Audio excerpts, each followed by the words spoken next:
as a nomenclature after winning.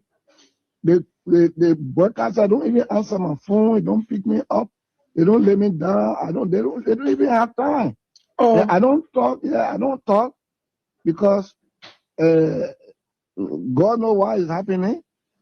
And everything I will accept it because our son Kun is vice president to him for NIMBA. The NIMBA people will not understand if I start hating on Breca. The Senate started trap for Breca. When we are wrote, the Senate did a comprehensive report of their findings and attached the Supreme Court ruling and the amnesty law and everything. And the position statement for those commissioners who decided from Brother to where.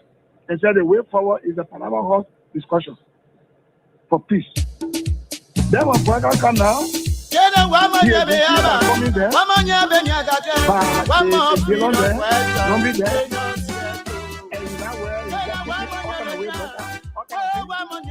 You want to go after people? You know, the citizens control the door in the upper. So they went talking away, talking about this, but I think they did a solution. That's fast. Yeah, because of the new process. Yeah. Then they said it. When they were coming, they said they were freedom fighters. Something happened. When they were coming, they said they were liberators. But when they came here, house, then the brothers actually the money. When they came here, oh, they changed their mind. Then when I heard What kind of people do so? you were really 2%. I was me, I was What Andy. kind of people do so? They are freedom fighters. You freedom fighter, you raping our women. They are freedom fighters. Freedom fighter, you killing our children. They are freedom fighters. Freedom fighter, you destroying our country. They are freedom fighters. Ayo, ayo, ayo, ayo. Ayo, ayo, ayo. Ayo, yo, ayo, ayo. Ayo, ayo, ayo, ayo. Ayo, ayo, ayo, ayo. Ayo, ayo, ayo. Ayo, yo, ayo, ayo. Ayo, ayo, ayo, ayo.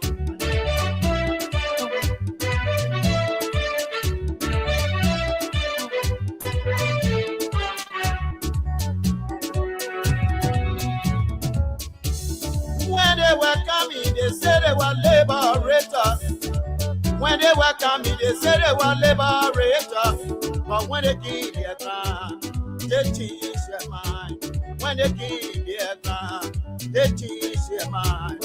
What kind of people they so? They are freedom fighters. What kind of people they so? They are freedom You fighters. freedom fighter, you raping our women. They are freedom You fighters. freedom fighter, you killing our children. They are freedom fighters. Freedom fighter, you destroying our country. They are freedom fighters. Ayo, ayo, ayo, ayo. Ayo, ayo, ayo. Ayo, yo, ayo, ayo. Ayo, ayo, ayo, ayo.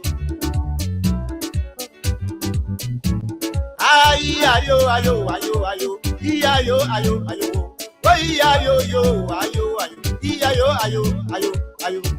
Music. Aha.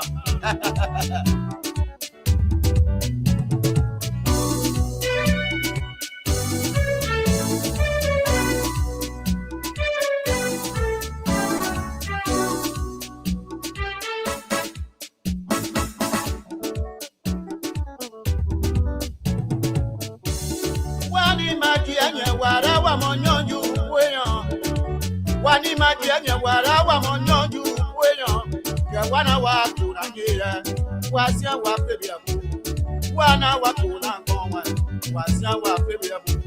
Kena be monya be niaka. I'm a freedom fighter. Oh, wa monya o. I'm a freedom. Oh, yes, indeed. Eni nyo bi okwasa. I'm a freedom. It is a great day. Eni nyo bi okwasa. And of course, a wonderful way to be back. Eni nyo. Back behind these microphones Freedom fighter. Aye. to engage on the issues that matter to Liberia's growth and development. Ayo, ayo, ayo.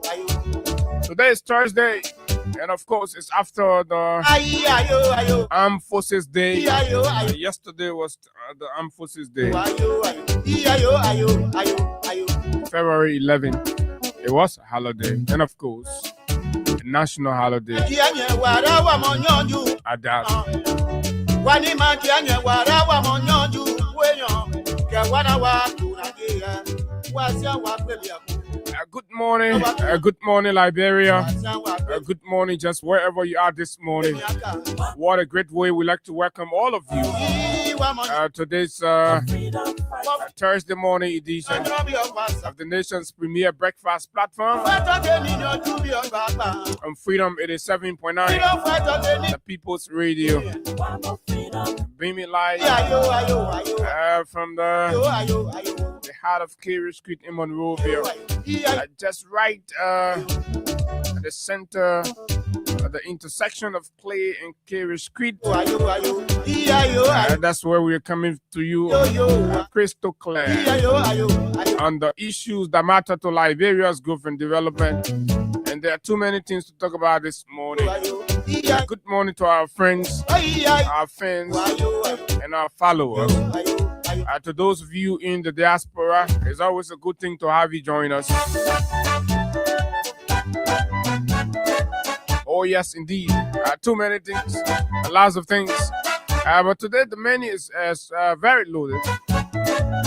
We have some very great personality that speak to us and share our platform to talk more and, of course, precisely about issues, right? Talk about issues in the country. And coming up at 9 o'clock on the show this morning, District number 11, former representative J. Gabriel Yinka, big brother, I will be here. What kind of people they so? They are freedom fighters. For breakfast. They are freedom. But just before Gabriel Yinka walks in, They are freedom fighters. Freedom fighter, you. our own young brother, They are freedom fighters. Freedom fighter, you destroy now. George They Tenga, are freedom fighters.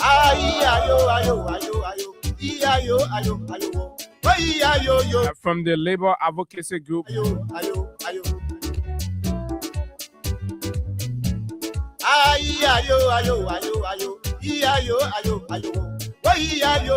Indeed, George will be here just before that time at 8 o'clock, any moment from now.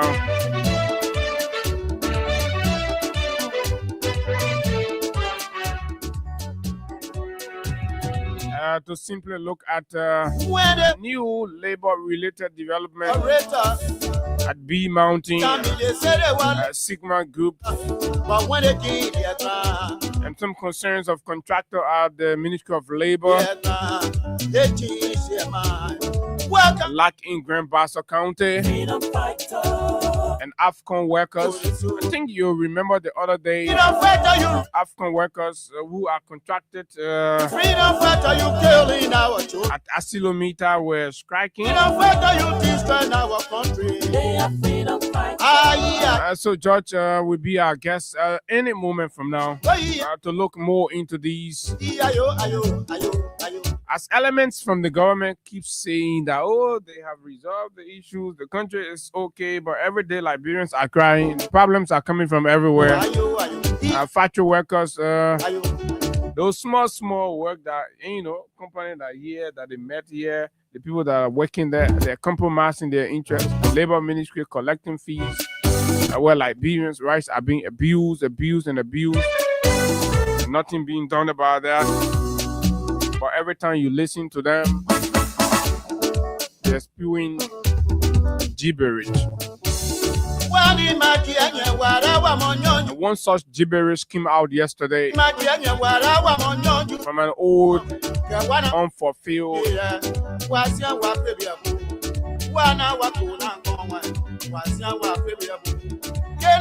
Henry Boyman family. And one can understand this is a man who has failed to translate his education into anything meaningful that can attract to him the people. And for several times, in 1997, he contested to be president in Liberia.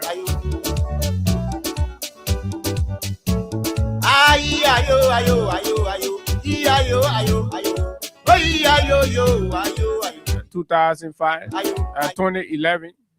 Sorry, he contested again to be president. And across all of the times, whether it's 2 or 3 times that this man has contested to be president in Liberia, with all the outdated, obsolete, backward, reactionary, communist rhetoric, Liberians have always rejected him because they do not see themselves in him.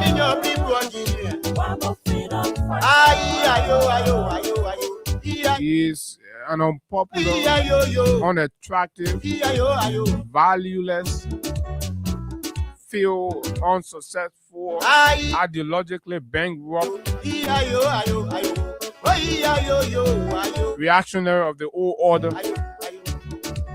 that feel they have a sense of entitlement. This is an old man that existed in Ghana while Nana Akufo-Addo was president.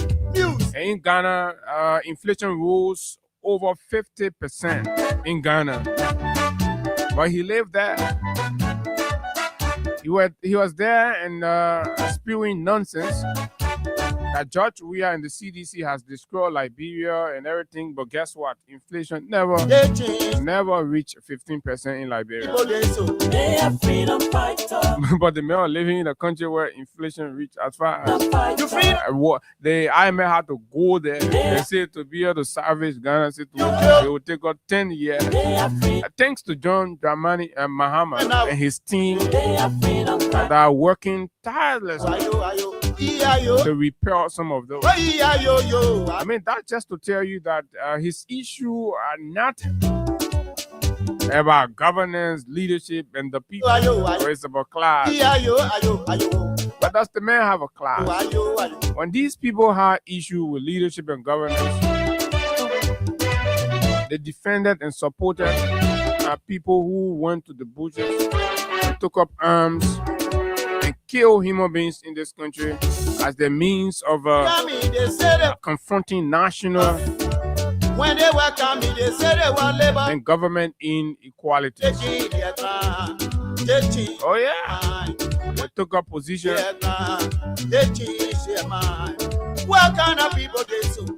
In governments duped to be anti-democratic or fermenting anti-democratic tendencies. This man was National Security Advisor to former President Ellen Johnson Sirleaf. Mayhems were created and of course committed. And wrongfully advised the former president that saw about 16 also Grenadians illegally incarcerated and kept behind bars based on the likes of Bremer family. I mean, these are the kind of people. And you wonder why Liberians keep rejecting Bremer family. This is the reason. Our generation cannot ever accept a Bremer family who just mount podium and speaks loosely. And I heard him talking about, we'll go, we will be here, we'll go, we'll talk to our people. You can talk to your people. You talk to our people, your people for yourself, on behalf of yourself. You could not win 75,000 votes. You could not get for yourself. On your own account, with everything you know, 2 to 3 times. You've done it. And you think, what do you have? What message? You're sitting there be talking blah, blah, blah, nonsense. Divisive rhetoric. Unfulfilled, underachieved.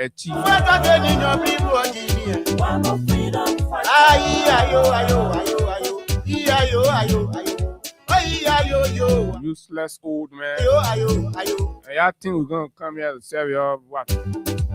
Nonsense. All he has offered this country is to manipulate, indoctrinate, and radicalize young kids who do not understand the value of making and building something. And that's who they are. So nobody's going to follow Boema Family. But always using the stand on podium. I'm a freedom fighter. Desecrated a sacred platform meant to honor I'm a freedom fighter. the great son of the country and use that as a medium. Freedom fighter. You're going to vent your divisive posture about a young man who just, of course, didn't. I mean, the man's not even seen. Who record your very old friend, your very old friend, who has to be placed in a pickup truck to move around. Look at what our country has reduced. Using pickup truck to inspect troops. You can't say, my friend, president, my friend. Librarians are crying. You're not even addressing the issues. But I will play the voice of the propaganda chair of soup from the Alhaji GV Kuman's memorial on yesterday. They are freedom fighters. So just after when that man, to tell you that he's not in touch, and then there was another old man who spoke there, one Sharif, who spoke there and spoke to the issue. They will leave the issue and be wasting their time. 2 years down the road, right? What are the concerns? You think that Fidel Castro, nonsense, even in Cuba, the children in Cuba are not even listening to those kind of things anymore. Then you come here, you lead the subject, and you focusing on people, calling somebody rascal. You have people who are seated, and I see everybody say, oh, because that's somebody told them talking to, that's somebody told them talking to. But you have all the former government officials in attendance. You have Mama Kabedete in attendance, a lady who lied and corrupted the country about 285 pieces of yellow machine, a fraudulent process. You have Mama Kabedete seated there. But everybody say, oh, no. And you see, it's a whole stereotype. It's a whole thing about just believing that this person, why it is you, right?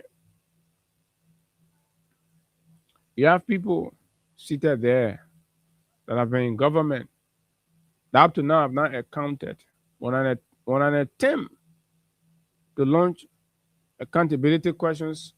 They say it's witch hunt. They're there. At least the likes of Stewart are challenging the system. You say, oh, this. Up to now, you're still in court. You can't prove a thing with all the nonsense. So you carry that old unfulfilled man as a Boema family. You're carrying him. There you go, proof to where stole from the treasury. There you go, prove it. The very man that sat there in this country for 12 years, Robert Salif, was pillaging and bankrupted Noka. And that man was there. He did not issue a war. He bootlegged Ellinger for 12 years. That man looked like revolutionary to you. Have you asked yourself why Liberians keep rejecting Boema family? Even a class is the least. Right? Why Liberians keep rejecting? The man says he's a communist. He sat on here bootlegging a capitalist darling girl, Ellen. Endorsing state-sponsored terrorism. Marco Allison, Harry Greaves, Shaki Kamara.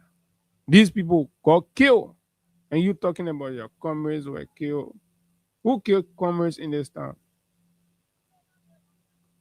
Your national security advisor, the former President Ellen Johnson Sirleaf, air advisor, Grand Gideon's rights were trampled upon, suppressed and denied their political freedom, were oppressed. They were locked up behind bars based on your divisive advices to the former president. Up to now, you can't prove anything. And you sit on there, you can't talk about what I think we stupid in the country. We get sense. Low in your face and say, you see, listen to the young. Listen to Pole, I think they call him Pole. Talking about the issues. Us in different strata of the liberal space and the revolutionary journey. Today, Photo Alhaji GB Kumar is identified with us and lead us in different strata of the liberal space and the revolutionary journey.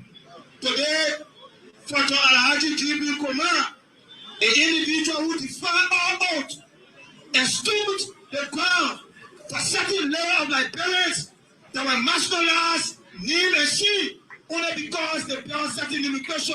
Today, we stand here to memorialize Kwame Photo Alhaji GB Kumar. Even though what we fought for yesterday is just that time on the administration.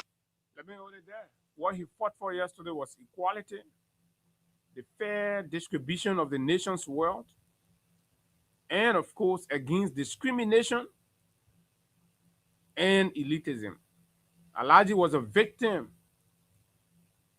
of discrimination. Alhaji Kumar. As educated as Alhaji was, have you sat down to imagine why he would embrace the opportunity to join a rebellion? Have you sat down to think about that? It took the parents of family and their likes to deny people like that and oppress and suppress them in academic environments and other places, provided state opportunity to them. Well, Alhaji then managed to say no. The country was unjustly proceeding. For the Administration of Joseph Parker, the democracy that was not discriminating, either as a better man, a clear man, a Mantigo man, is today firmly on the field of Joseph Parker. Today, what is that? Right? Super Organa chair. What did the young brother say? And of course, he was just right to the point. Those were the vices that Alhaji GB Kumar and others stood up.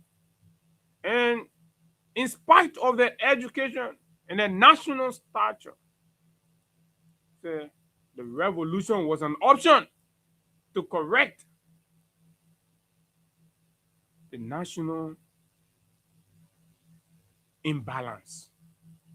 That was the decision of their generation. So you can imagine the degree of suppression that happened. And then young man is able to what? To read between the lines and see, look at what is happening around us. Look at the structure of the government, dominated by one set of people. Dominated by one ethnicity. Even government contracts are dominated by the president's kinsmen. Right? When the revolution happened, the people who were mobilized to join in because they felt the American Liberian had it all to themselves. And then when Doe and his boys took over, they equally reserved everything for their kinsmen. The rest of the society felt neglected. And they felt a reason to reject. They felt a reason to reject the status quo. I do not agree with the path they pursued. I felt they would have done it other way. Do I support the revolution? No, I am a victim. But at the end of the day, that's what we go to we go to school for, and we get educated to read history, understand the purpose of history, and then be able to juxtapose and have a fair and reasonable understanding of what certain vices. Listen to the young man. Because of this leadership, we are seeing a government that are taking all of the executive positions to not accounted. This was not what Alhaji GB Kumar fought for multiple years ago for the democracy. I want to say this to you, the people of Nigeria, that insofar the revolution of founders to the Unification Party is upon, no elements of deceit will parade the political governor and act as instrument of righteousness. Yesterday, those who we parade the corridors and act as instruments of consciousness. And this goes to family. People like Boyman family, in spite of their education or whatever, they've got no real nationalistic pedigree to be masquerading the corridor here as some kind of people with the moral uprightness, the value to be talking about leadership and governance. When they went in bed with people who suppress our people, killed them, murdered them. You come here after many years, try to confuse the young people, the young generation, think we'll sit down and allow that to happen. Tell us, what did he do for Liberia? What have you done for Liberia? For many, many years, you've mounted podium and just say these things, rhetoric, just put literatures together. Oh yeah, we respect you for that. But just oppose family to a PS in Ghana, Nigeria, Ivory Coast, and check their legacy. Even in their villages, go to family village and see what he has there. Even children would never ever accept to sleep at night in family village. How your education become a curse that even generations after you cannot be proud to associate where you came from. You sit down and you say this generation should look at you as a man to direct our future. For what? Family, you can't. You're wasting your time. You need to wake up. Your days are over. These are days of true progressive elements. You're wasting your time. Put yourself together and say progressive and support that armed struggle and on the undemocratic seizure of power in this country as your means. George Weah did not do that. George Weah accepted democracy to continue, even with the slightest. First time in the history of the country, can you do it? Can you, family, do it? Do it. Can you? You have never come close to power in this country. But look at your arrogance. Imagine where George Weah reached. You will never reach there. You can never be president even for a community social club that has to conduct an election. People looking for tangible. People not looking for sweet talks. But it's not short of sweet talkers. The poverty on the Liberian masses are here in hypocrisy, in an attempt to celebrate the 40 legacy of Alhaji Bin Kumar. Let us say this today. They are also here today. They should know the role you play in reducing, subjecting the people in this country to utter poverty. Anyway, the more we talk more about these, there are a lot of speeches made there, and of course, we highlight them. Right? We take our time. We expose these people. They're not. Absolutely. We're not going to sit down here and people come around and try to play with our future, try to play with us. We're not going to take that. It's over. These old, unfulfilled people got to realize that we cannot entrust our future into their hands any longer. For how many years they were around here? Look at what Liberia is. Look at Monrovia. Feces all on the street. This is the Liberia that family and his education in their generation. This is what they left us to inherit. And they should still dictate what Liberia becomes tomorrow. Does that make sense to you? Look at what they left us with all their education, all their exposure. Look at the Liberia. Stench everywhere. Filth everywhere. No order.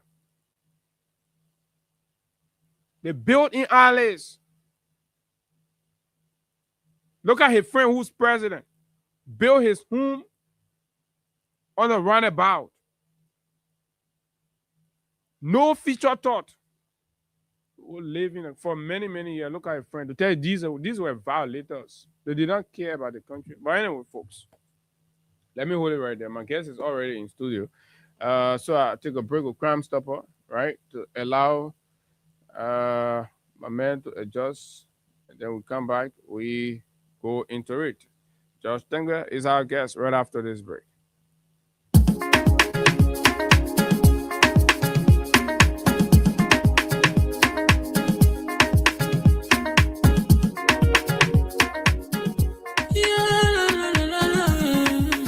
It's about musical. There are crimes in many places. In every community, you can see. So if you see crime, report it. Don't take law in your hands for the right authority. Really can't take care of it. Crime Stopper here for us. Bringing safety to your door. Whether you rich or you poor. If you see you must target. I mean you check. Do it for your safety. If you see don't keep it. You must call to report it.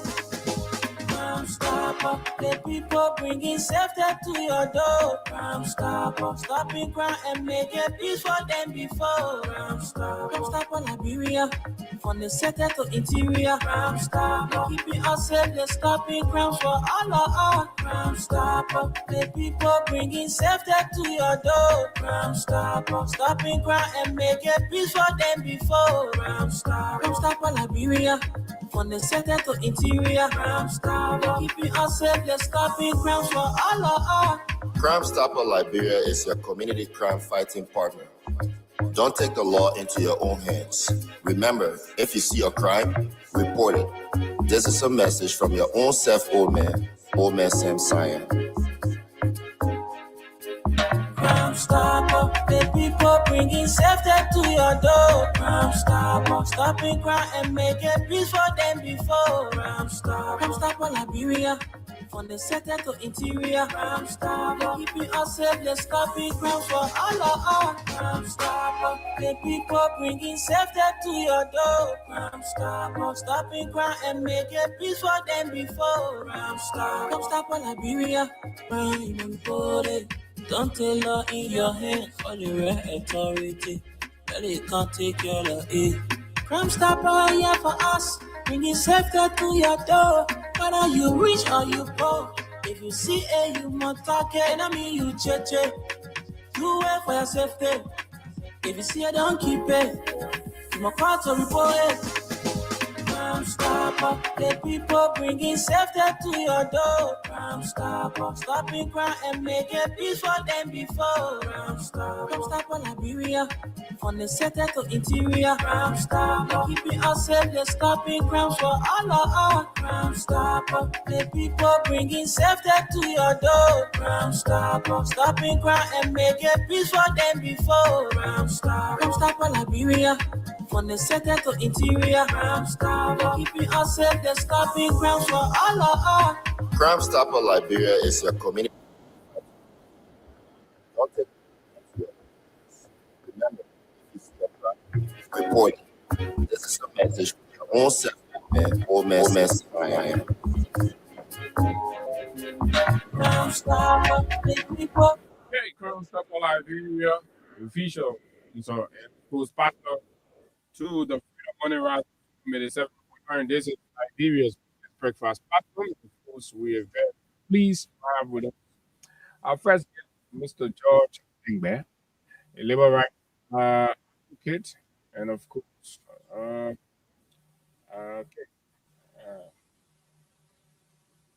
okay. So, George is talking to us about new development around labor issues across some of our concessions in the country, and it is important to communicate what exactly Liberians are going through as the government struggle to always put an impression that husband exists in its serious. So those of the people who are out there and of course engaged directly, we are very happy. George, you're welcome. Yes, thank you very much, and good morning to the people of Liberia. It is very important to have these conversations, and the people out there need to understand exactly what's happening in the labor sector. Okay, we need to exactly what in the labor sector. So, by the way, how are you today? I'm good. I'm good, Abu. And I can say everything is fine. My health is perfect. I'm very okay. So we give what glory. Okay, so I need to be honorable and Ah, with some strength, so that, you know. okay. So let's begin with a look at contractor concerns at the Ministry of Labor that you work on here. So what are hearing about and what are some issues that they raise, especially when they and the ministry multiple cases have said that with reform this place, changes place, we feel that government is getting more revenue now. We're contributing more than what ever in history to the to central government. You know, as a reflection of how well the sector is doing. What do you have? So let me first say uh, my respect to the former regional director at the Ministry of Labor for taking the courage to resign, gave numerous attack from talks of the MDR and Minister I mean, there's Booker. a reputation. Yeah, yeah, yeah. As Uh, of, as of uh, yes, before yesterday. do you have a couple? No, I don't have the copy, but How do we I know he actually resigned? she resigned because She, yeah, yeah, how do we know she resigned? because I can't confirm this to How, you how because we have already conducted our internal investigation, and yeah, did you see the arrest? as we speak, Madam is no longer at the Ministry of Labor. Okay, let's do that. Is that part of the contractor or contractor concerns in the ministry? So the contractor concerns at the Ministry of Labor is against the issue of the criminal strength against people, the high level of discrimination that has been carried out at the Ministry of Labor. How the minister has forgotten is, like I keep saying, he has forgotten his key function. His function should be enforce the Distinguished Act Bureau of Labor Law and to see to it that workers are supported in defending across 50 countries of Liberia. That has been taken away from the ministry. There has been a total removal of sanity from that institution, leaving issues of mismanagement, improper governance, corruption, abuse of the power, and excess. So, the ministry, as we speak, I continue to say workers at the Ministry of Labor signed contracts, some of them whose contracts were, were terminated, like the contractors, they have still not been paid for 30 months. And I can confirm this to you. On Tuesday, I was on ERBC, and it was a good thing that workers from the Ministry of Labor or in Apollo Committee, Sano Committee, and confirm these things that we're saying that they are not provided What with. are the contractors? What are the contractors? What are So, the so, contractors to do? so our coordinators, some of them are commissioners, some of them are investigators. Labor commissioners, Yeah, labor investigators. right. So vast majority of them, they have no logistical support because they do not belong to the MDR group and because they do not belong to the the the minister track. So these workers have complained. We have raised this issue, and it was a good thing that we were able to call in on that show and confirm everything that we have been saying. The workforce in our country has been neglected 100%. And this is careless. But you listen to the minister's statement about when the workers in Grandpas at AFCON went to protest because they have carried out all the different level of dialogue, but then still it was not even possible for their concerns to be addressed. And we raised these issues that 500 contractors or workers from AFCON were going to be dismissed between the period of February to March.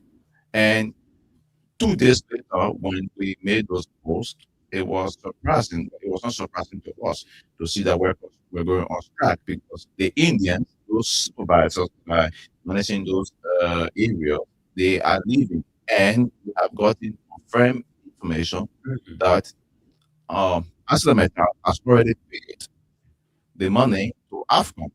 But So the problem is you with ArcelorMittal. no, the problem is no longer with ArcelorMittal. The problem is now with AFCON, the management of AFCON. But there are people from the Ministry of Labor that are supporting AFCON against the workforce of Liberia. And that is the reason why you saw that the minister came up with a statement saying that the decision from the workers to go and protest was illegal and that the workers did not obtain, green light from the Ministry of Labor. And To protest? yeah, to protest. And I think then the minister tend to forget his own constitutional duty because our constitution says that when you are aggrieved, you should be able to, protest peacefully and demonstrate your grievances. Also, Okay, these are people that we're talking about. For our benefit at this moment. Thank you very much. Thank you very much.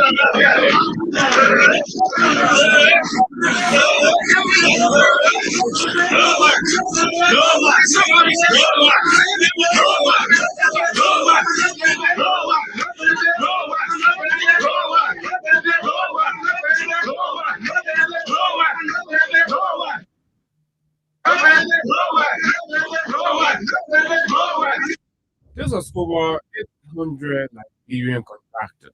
500 of them are going to be dismissed.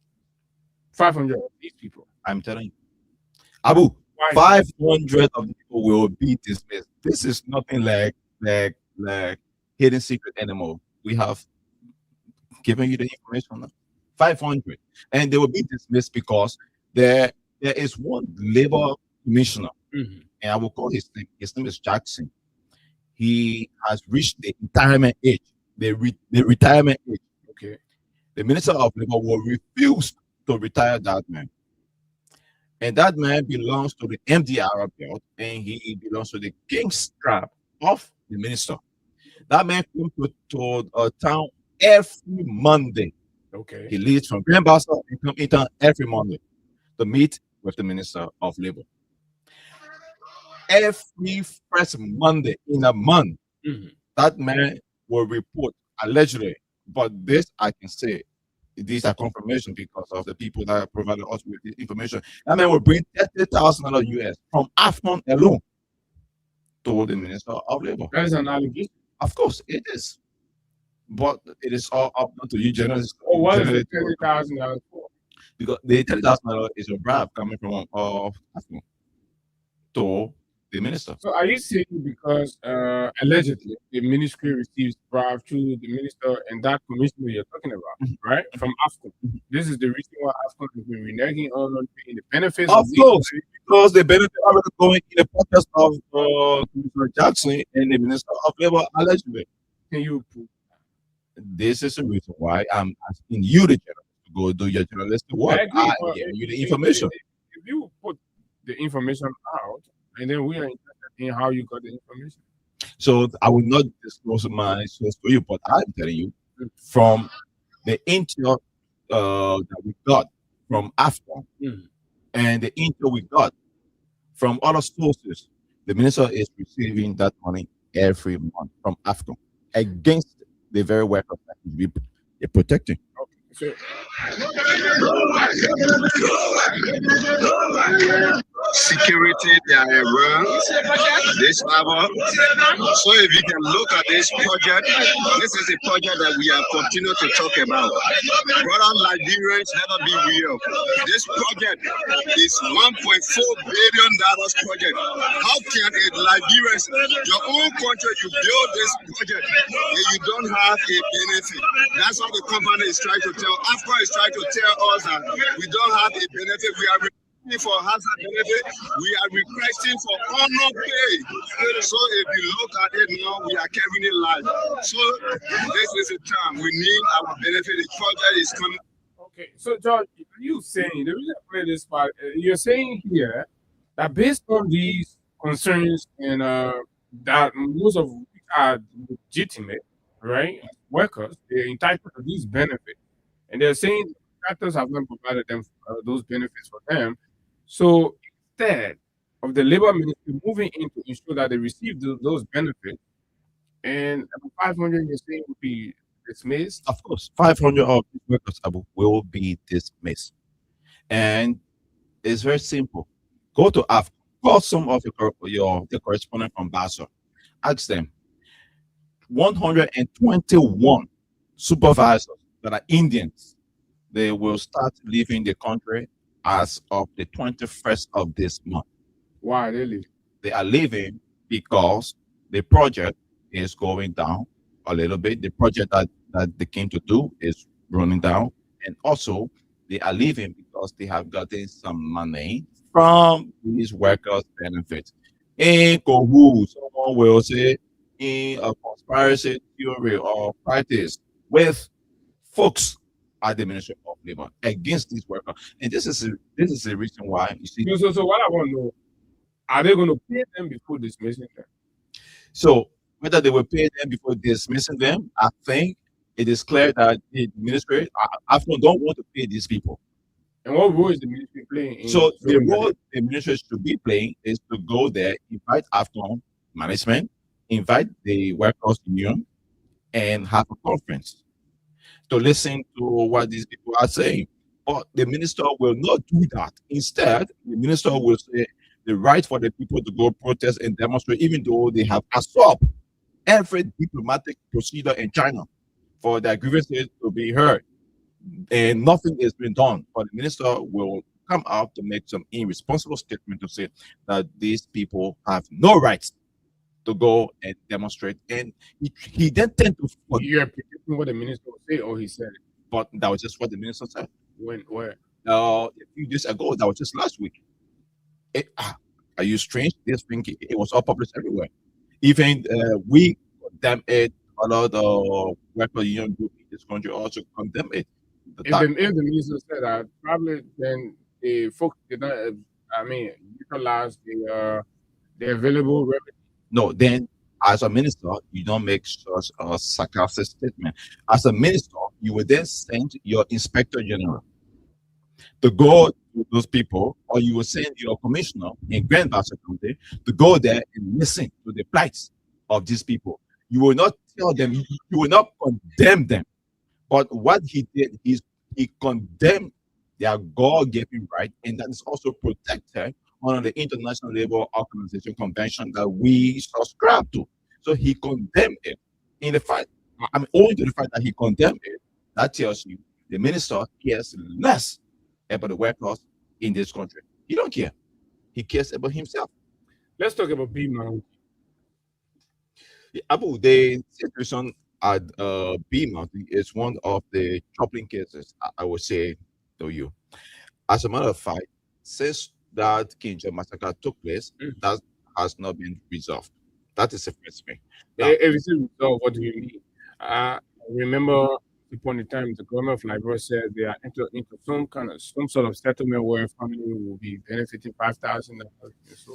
Abu, if that was the case, believe me, when we went to Grand Cape County last week to ascertain what is currently happening, workers, a community dwellers were not still be saying that the case has not been resolved. So what did the community dwellers say? So there are benefits that should have been provided to these people. But what B Mountain constantly do and normally do, they use cash violence against the common people. When 1, 2, 3, 4 persons from your family are pushing for a case, you will go and talk to one higher person in your same family, give them some good money, and to close that case up.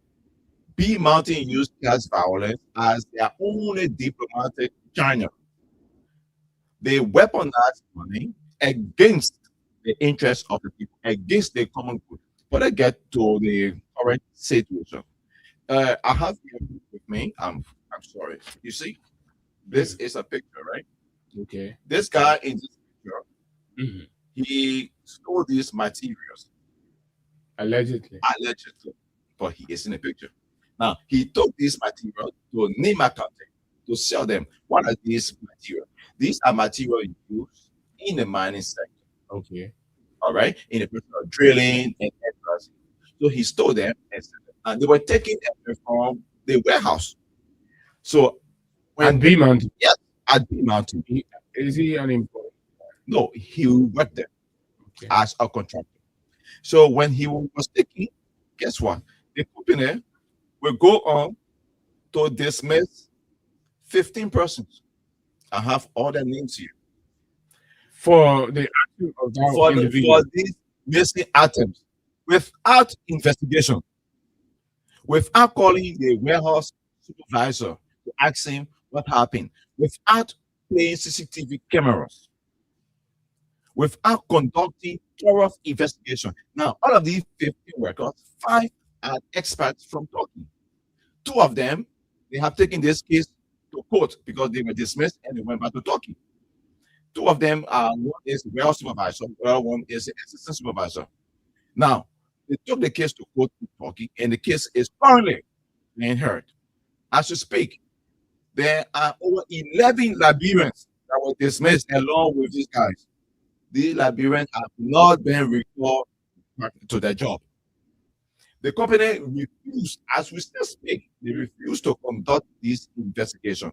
And I give a copy of the document. Okay, you've dismissed them. Yeah. And on the basis that an individual or items were missing from the warehouse. Yeah.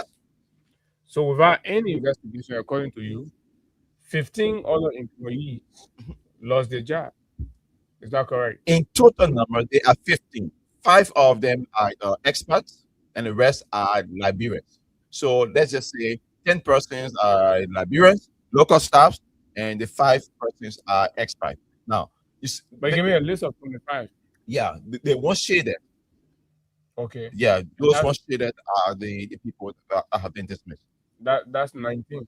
Yeah, that's 19 in total, but they brought 4 persons back to work. So they said 15 persons will remain dismissed, and they will not call them back to work, even though they have not conducted the investigation. And they will refuse to conduct the investigation. They have infused money into some people so that they don't speak against these things. But the good thing is there are some foreign workers that come to our country to work with good heart. And these workers will do all they can to expose these kinds of situations. And thank God we were able to get in contact with these workers. We were able to talk to them, even though they are no longer in the country, they are in Turkey, but they were able to provide us with documents and information to support our claims. So this is the CEO of the B Money Company. So this CEO here, he refused to call these workers back. He refused to listen to them. And as I speak to you currently, we were also in the contact with some people. And what does the law say about the law says? The law says if you dismiss me for claims without proper jurisdiction, without investigation, and I prove it that you dismiss me illegally, you got 2 things to do. Either you pay me and bring me back to work, or I sue you for damages and you pay. So they go to in this instance in the instance of wrongful dismissal. So in the instance of wrongful dismissal, that is the reason why every company you should have a labor relations office. Aside from the human resources office, there should be a labor relations office. Because if there is a labor relations office, you report to that office and tell them these things are happening against me. So in a event where there is no labor relations office, then you run to the labor commission in that district, in that county. The labor commission will then take your case and carry it to the hearing officer in that same very county. Okay. Now the hearing officer will conduct immediate conference between the company and the aggrieved workers. Well, we know workers. Yeah, We know B Mountain. They were So doing- have they done that? Because the reason I'm asking, I want to know whether they have resulted those ones, and then their bottleneck or their. they have not conducted no hearing. I can tell you, there has been no But have investigation they whatsoever. dismissed a worker follow the channel that you just They dismiss workers are afraid of who? of the company. They don't No, want. They don't want to speak up. The commissioner doesn't work for the company, work for government. I agree, but the dismissed workers are even afraid to go to the commission because No, but they have to go there. this is the reason why I'm using this medium to explain to them the hearing process so that they can go to the labor commission in Grand Cape County. Because if you sit there and say you are afraid, it means you are selling out your rights. Your foreign counterparts that you were working with, the warehouse supervisor and the assistant supervisor you were working with, they are not afraid of taking the case to the labor court. So if I'm understanding you, there's been no denial of any rights here. Agree, according to you, and the way things happened, they were wrongfully dismissed, or they have not tested the system to see redress yet. According to two of the workers whose names I won't mention, they said that they went to the labor investigator in that area. When they went to confirm these cases and appeal, the investigator told them that he was going to contact the labor commissioner and get back to him. So he made his contact, for as of current, this case has been in place now for 2 months. They have not gotten back to these people. Now, my issue is if workers are abused or they were illegally dismissed, it is only important because these are not gossip, they are everywhere. It is only important that the labor commissioner and investigator put the interest of the workers first and say, let us come in to investigate. But also, it is important that if I am an aggrieved person or hurt, I have to be able to present my case to the authority. If I don't present my case, then I don't understand basically how things are going to work out. Is there any other issue of concern at B Mountain that we go to see? No. That is the major issue of concern. And please, I am going to share with you these chats. These are confidential chats that were being shared between the warehouse supervisor and another local worker here in Liberia, in Grand Cape County. Okay, so let me read this one. Yeah, right. This is greetings, Steve. I'm attaching the report written about me. There are 5 accusations. All 5 are false accusations. Why didn't you, as our boss, give us the right to respond? Even a man going to his execution is asked for his last word. It wasn't right at all. You dismissed us as thieves. Now, when I start a new job, who should I write references for from my previous office? Right? It was what one of the guy wrote. In talking. Okay, so this person. Yeah. Right? So then he said, greeting Ogus, this is a decision made by management, and we, as a department, were not given any say in it. So you see it. So the management refused to call these guys. They refused to have any hearing. They refused to conduct any form of investigation. Now, the local staffs here who could be local managers for B Mountain, the management have threatened them that you cannot speak to this case. We don't know the internal motives of B Mountain. But if it's threatening them, what do you threaten them for? What? The conversation, definitely this interview. Yeah. But they are no longer in the court. Why are they holding back? Why shouldn't they hold back? They are asking that their names be clear. The 2 foreign workers are pushing that their names be clear. Because if my name is not clear, it is also possible that I don't have the chance to have another job because there are no recommendations, there are no reference. It is only important that the Liberian workers here, currently in our country, at B Mountain, that were also dismissed. Liberian workers are begging you, please follow the channel. Take your complaint. Don't be afraid. B Mountain will still dismiss you and don't call you back. So let's say they're afraid. You're an activist in the sector. What help do you render? The only thing you can do basically is to write the Ministry of Labor, write the Assistant Minister on Labor Sector, and CC copy the Inspector General of Liberia at the Ministry of Labor, so that they can send a team there to conduct investigation immediately, and that we are already doing. But look, all of these things will not work if workers think they can sit back and don't speak up when their rights have been abused. You have to talk. Okay. Sigma Group. What do we have from there? So, Sigma Group, as of current, we have conducted all the legal processes. We have used all the diplomatic processes. We wrote the Minister of Labor, but he trashed our document because it is coming from one George Stigler and his team. We wrote the Assistant Minister on Labor Sector. He also trashed our document because it's coming from one George Stigler and his team. So we wrote the Inspector General, and it was good that we were at the Ministry of Labor last week. We met the Inspector General, informing him about this situation. The workers in Grand Bassa County, the 65 workers in Grand Bassa County, they still have not received their benefits since March 2025. What is Sigma Group and what do you? So Sigma Group is a company in Liberia run by Lebanese. They are into projects. They do projects, the mega projects for companies. So this current project is worth $10 million US. And they got this project from Stop and Shop. Okay. So Orange Liberia hire Stop and Shop. Stop and Shop hire Sigma Group to go and build something called the Orange Data Center in Grand Bassa County. So Sigma Group requested for 35 trained workers, technicians. Some of them are supervisors for steel bending. Some of them are supervisors in carpentry and egg dressing. Took those 35 workers from Monrovia, carried them to Grand Bassa.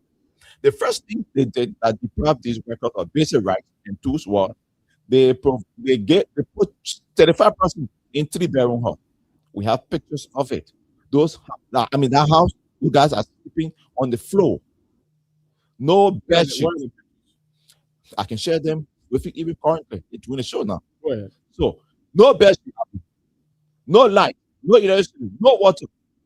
Those guys will be sleeping there, even no mosquito spray. They are paying $100 US for 35 persons in a house every month, meaning that the money rented. Sadly, 35 persons in the bedroom. Yes. They were sleeping all in the corridor, in the kitchen. I was there for 3 days. Sadly, it was surprising to understand that the supervisors, the Lebanese supervisors there in Grand Bassa, they are being provided $50 US every day for the hotel you can sleep in. That is not even the most ugly part. The most ugly part is when these workers are only giving $170 US for food every month. But guess what? They provide $75 US for the foreign workers for food every week. Was that in their contract? So the contract they signed with Sigma, the oral contract, because they didn't provide them any legal contract. They said we are hiring you on daily hire. You can work for our own daily hire. Every day we will pay you. When the people got to Grand Bassa County, the story changed. It changed to monthly salary. So in the event that you're changing the variable contract that we had to monthly salary, you should put it in writing. They refused. They denied the people who won't have that basic right. So there is no contract. Also, there is no time sheet. We were there. And they accepted the condition. Yes. And many Liberians will accept these work conditions. Why? Because there are no jobs in the country. The 70,000 jobs that the president provided, we have not seen it. So many Liberians will accept these kinds of precarious work. And this work are not only precarious, they are damaging for the livelihood of people. So people will want to get something to eat. It's almost like even though their dignity is being taken away from them. Workers at that Orange Data Center in Grand Bassa County are claiming on staffers with no safety belt. They are drinking from a borehole that is open. It's even surrounded by dirty water. I will send you these pictures after the show. And these workers are only demanding, please provide us with basic sanity and hygiene. Provide fresh air because their project will not finish now. Have you engaged Sigma? Of course. On this? We wrote Sigma Group. And the good thing is, we contacted the bargaining agent for Sigma Group. So the bargaining agent also intervened. The bargaining agent cited me to a conference with Sigma Group. The company said they are responsible and they are working to see that these things are solved. We thought that they were going to be resolved by the 15th of this month, February. But No, we're not yet. of course, but for what we are seeing, it will not be resolved. But you because have to. these weapons That have was the agreement with they, the- they have not been paid for 1 month. I mean, for 1 week. So Are they paying weekly or monthly? you said you would pay them weekly. You changed their contract to monthly. Later on, then you change it to weekly. Now, after when we started to intervene to carry on the investigation in the supposed thing, we reverted to weekly. I mean, to daily. So now they wait for 7 days. They have not still paid them. So how for do the 7 days. government institution there? Labor ministry? So we also wrote the labor commission in Grand Bassa I mean, County. are they aware? They are aware. And as we speak, the workers are planning to have a go slow. The workers are planning to protest, and for that protest, we will also be in Grand Bassa County. But I asked them to be patient and wait a little bit. Let's give Sigma Group between now to Thursday. If Sigma Group don't do anything between now to the end of working day today, Sigma Group and the bargaining agent, they will not hold me responsible because we have played our part in making sure that the case be resolved. The company is persistent. So instead of the labor ministry moving in and resolving this on behalf of Liberian citizens, they left by themselves. But I just told you, Jackson only cares about collecting his 30,000. Jackson is the labor commissioner for Grand Bassa County, the one who are doing that should be retired, the very old one. It's the one that brings the It's the one that definitely every month, every first working Monday. So Jackson only cares. Are there all Jackson only these cares about that. labor violations issues in Grand Bassa? Because you're also talking about situation from LAC as well, right? Of course, like wherein there is the managing director for that company. I mean, one get 3 different positions. Mr. Navi, he is the operation manager. He is a procurement manager. He is the warehouse manager. They want But one law has evolved. so honor our law. You're one, Abu. You cannot do 3 different jobs in the company at the same time. It is a violation. Even the minister went there. The minister went to Mr. Navi, said, I got information that you're 1 year doing 3 different jobs. You have to resign for 2. I'm quoting that from the minister. So the man said, okay, chief, I will do it. But has he done it? No. Will he do it? No. Why? The minister is getting his brown envelope, and I know You keep accusing the minister. because the of minister bribery. is beyond corrupt. The assistant minister for labor standard, You're talking about Councilor Kuba. Councilor Kopakra, he is beyond corrupt. And I can say to anyone for free, that Minister of Labor will never improve under the administration of Councilor Kopakra. That man has to resign or he be dismissed. Assistant Labor Minister, Our workers are aware of these things. Of that course. the rights as trampled upon Of- is being compromised. by even the- workers at the Ministry of Labor, I just told you, contractors have not been paid for 30 months. and they say these things. to you. And they don't want to say it. We have these conversations almost every day. It is sad, Abu. The minister cares less. The minister cares about, and as we speak, I can say this, fellow Liberian, by the time the minister resigns, if he will, or dismissed by the president, the So he enjoys the confidence of the president. yeah, definitely, because he supports the president. He supports the government of Liberia. Those other entourage surrounding the president, they get their share of the money. But why do you think the contractor that is producing or any weapon, why do you think they are still taking 60% and Liberia take 40%? Said the Liberia is 60%. Liberia is only taking 40%. We our own work permit, our workers, well, CETIS is taking 60% out of that fee. Liberia take 40%. We thought that this minister, saying he is a lawyer, and coming through the mantle of rescue, they were going to repeal these things because they said most of these things were wrong. They said they were going to cancel certain contract because The contract came into our country illegally. The contract came in, some kind of friendship basis. But guess what? The ministry don't even have cars. They got only 5 cars. Certain Liberia was the one that provided the ministry with 11 cars. And the 11 cars is share a company contracted by the ministry, rather? Yeah. Provided under the terms of their contract. Yeah. This is my understanding that it is under the agreement between Liberia and the Ministry of Labor. So these things are just happening. The minister care less. The minister cannot do anything. The minister have given the authority to all the assistant minister and the rest of the guys to do their own thing.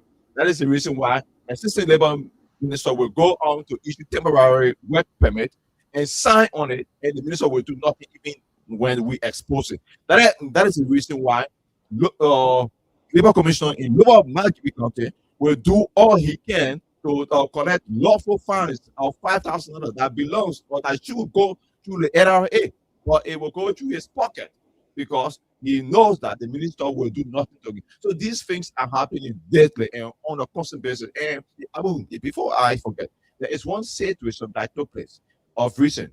There is the assistant director for alien registration at the Ministry of Labor. There was a case that he, created fraud that allegedly he talked to somebody or company about providing them with work permit. That boy was suspended. Now, given his suspension, the ministry said they were conducting investigation. They conducted the investigation, and the investigation came back that the boy is not guilty of the crime. Even the minister came up with a press statement that the boy is not guilty. Sadly, the deputy minister for administration, Minister Menswo, and the Ministry of Labor said the boy cannot go back to that position. So they have transferred that guy to the tripartite division. And guess what? The man is saying he wants that position to be occupied by someone from the MTR, from his kinsman.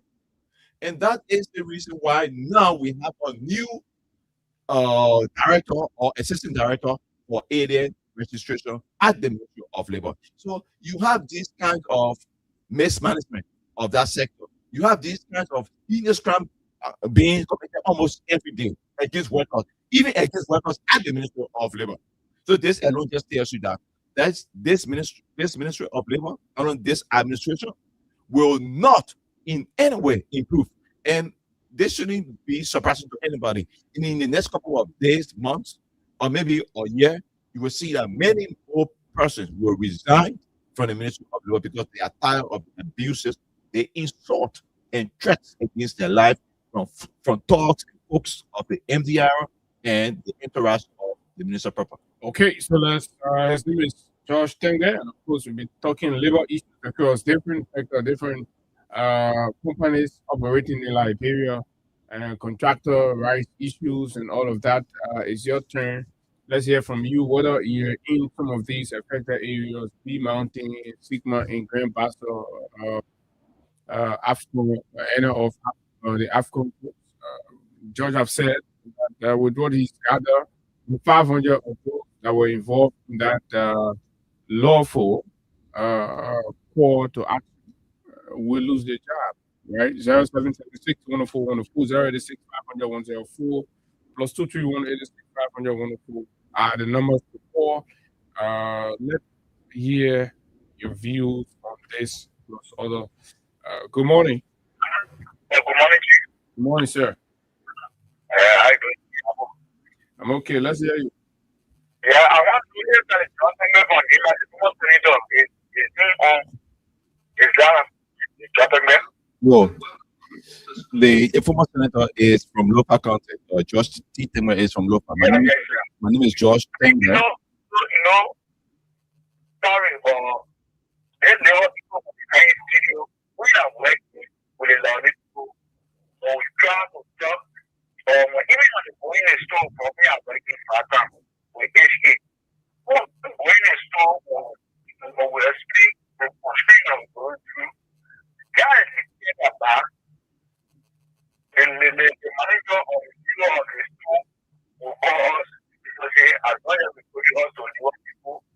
They need we'll get where we are going. I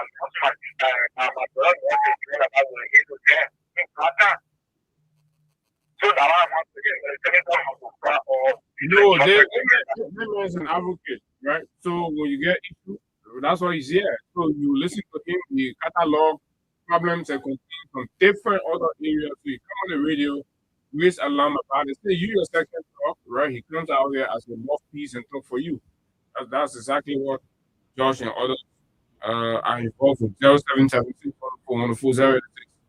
500 plus 231 So Josh, basically what I was trying to say that they're being together. Of course. And this is not just happening here in fact, it's happening everywhere.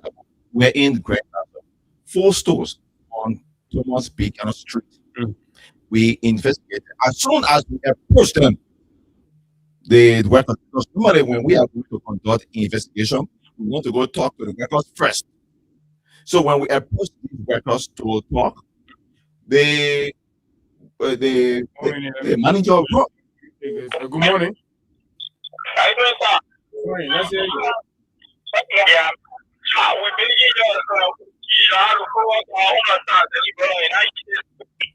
What happened to your side? Tell us. Let's hear you.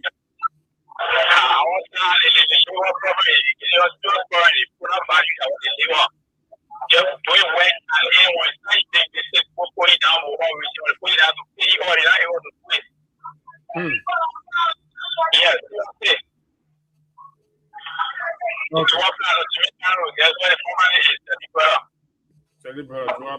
Josh. Hello, good morning.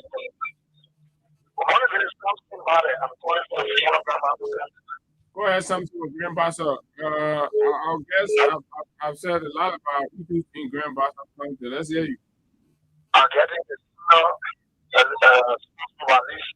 it's not too bad. Well, I want to get all the good for the brother. That is constantly good work. And, but something the most people, the other day, live up someone to black. And tell me, the commissioner said to be careful. And he also didn't know the company report that brought the culture company. Yeah, Jackson. When you went there, if the commissioner listened, or anyone listening to the radio, then I come up and say that when you were not suspended by the labor ministry, and the lab was continuing to complain. The lab was even the union was complaining that they don't even know the labor commission, they don't even see it. And normally stay to Buchanan and do visit the different. So one thing that you did, I really are forgetting that of God. The letter to the law Minnesota, the D1 process was. Can you imagine, my brother? The minister that basically why a lot of issues all over the commissioner about the people. Good morning. Good morning, my brother. Why is it? Go ahead. No, don't waste your time. There's no labor law. There's no labor ministry. I'm telling you. You get this stuff on labor. Nothing there for us. You also have to take a bath. Labor ministry is not for you. So what if you want to do, my brother? You want to see what happened? Whatever was it. Thank you. Thank you. Okay, thank you very much. Good morning. Yeah, I don't know. I was thinking you went up or conclude. So, yeah. What happened then? One minute of feedback. Talking about complaint. And you want to use it on human being. You want to put it there. Then you was suspended for 1 week. And then it's more pay. Who knows that the man when we pay or what we account? That displays to the people what proving to the record in that your commission will have people want. That's the commission suspended for 3 people. Not that day. Because he said I'm the welfare of people. And there is a rescue of the order of myself. I was one of those. I'm the rescue ultimate today. We all saw everything that we put on that then commissioner cannot even know what it was like. We didn't even know the info or the minister was there. At the end of the day, what's the point? The minister needs more But you think Cobalt Cry working? Well, one way or the other, the government is not for the money. Government is dynamic. Then why if Cobalt Cry is providing adequate supervision, the issues in Grand Bassam will not be like that? That's also enforcement, brother. Just to leave your law. The issue is the way we can ball. The only way you can school and bring your mouth. For such a community, why is it so for that? Why is it that? They also have a thing but who said the way to address it was the entity now? That was is that what the law said? All right, thank you very much. Good morning. Yeah, good morning. Good morning. This is Manuel Copa. I'm from a part of the district. I just want to thank you guests and person justice. I do follow you, and I have live on God, gentlemen, doing that's for me, postman or education.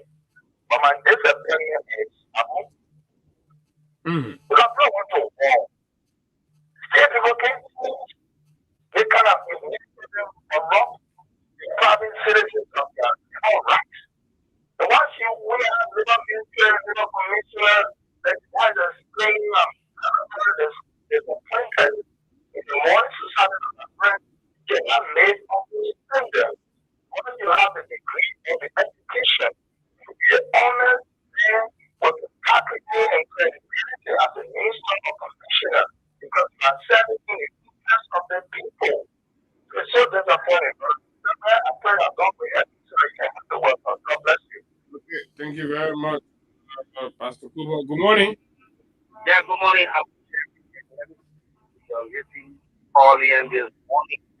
I put the morning you get September or September. Oh, all out of you are one of the you know. What we see in the labor sector and the public was I mean, nothing pushing to address people. Go all across the country, there are bad labor practices being carried out as profession there. Even people who should be having companies, businesses. Let's hear you. How you doing? How about it? Yeah, managing. Yeah. I just wanted to say something short. They won't move on yet. People been complaining about it. People been complaining about it. We don't have labor to do in the country yet. Nothing yet for nothing. We just doing things. But if people do things on their own. Why is that the way it's supposed to be, man? No, it's supposed to be like that. It's too people. It's too people. You know what the main thing down there? Tap out. You know what we're in now? They're not eating. Liberia in trouble. We are in trouble, my son. We are in trouble. Okay. I tell you, thank you. Thank you. Bye. Thank you very much. So let me hold the pause right there because on a two-way, George, you listen to the caller. Right. So the Records Art is Seti Brothers. To be honest, this is not the first time that we have listened to cases from Seti Brothers. As a matter of fact, we were the first person that came up in this post-Seti Brothers incident that took place at the LPRC junction, where the workers were working with no oxygen masks and no safety gears, and someone had to die. We reported that case to the Assistant Minister on Labor, and he neglected that request that we made for him to invite the people for a hearing until 1 week later when someone died before they went there to conduct investigation. So these things are constantly happening. Abu, it is very easy for the Ministry of Labor to say they are mandating every industrial company in Liberia to have something called occupational safety and health committee. Why do you think it's difficult coming from the Ministry of Labor? Because the Ministry of Labor is weak. The sector has been mismanaged. The sector is compromised. The people don't have, of course, The people don't have interest in the common workers.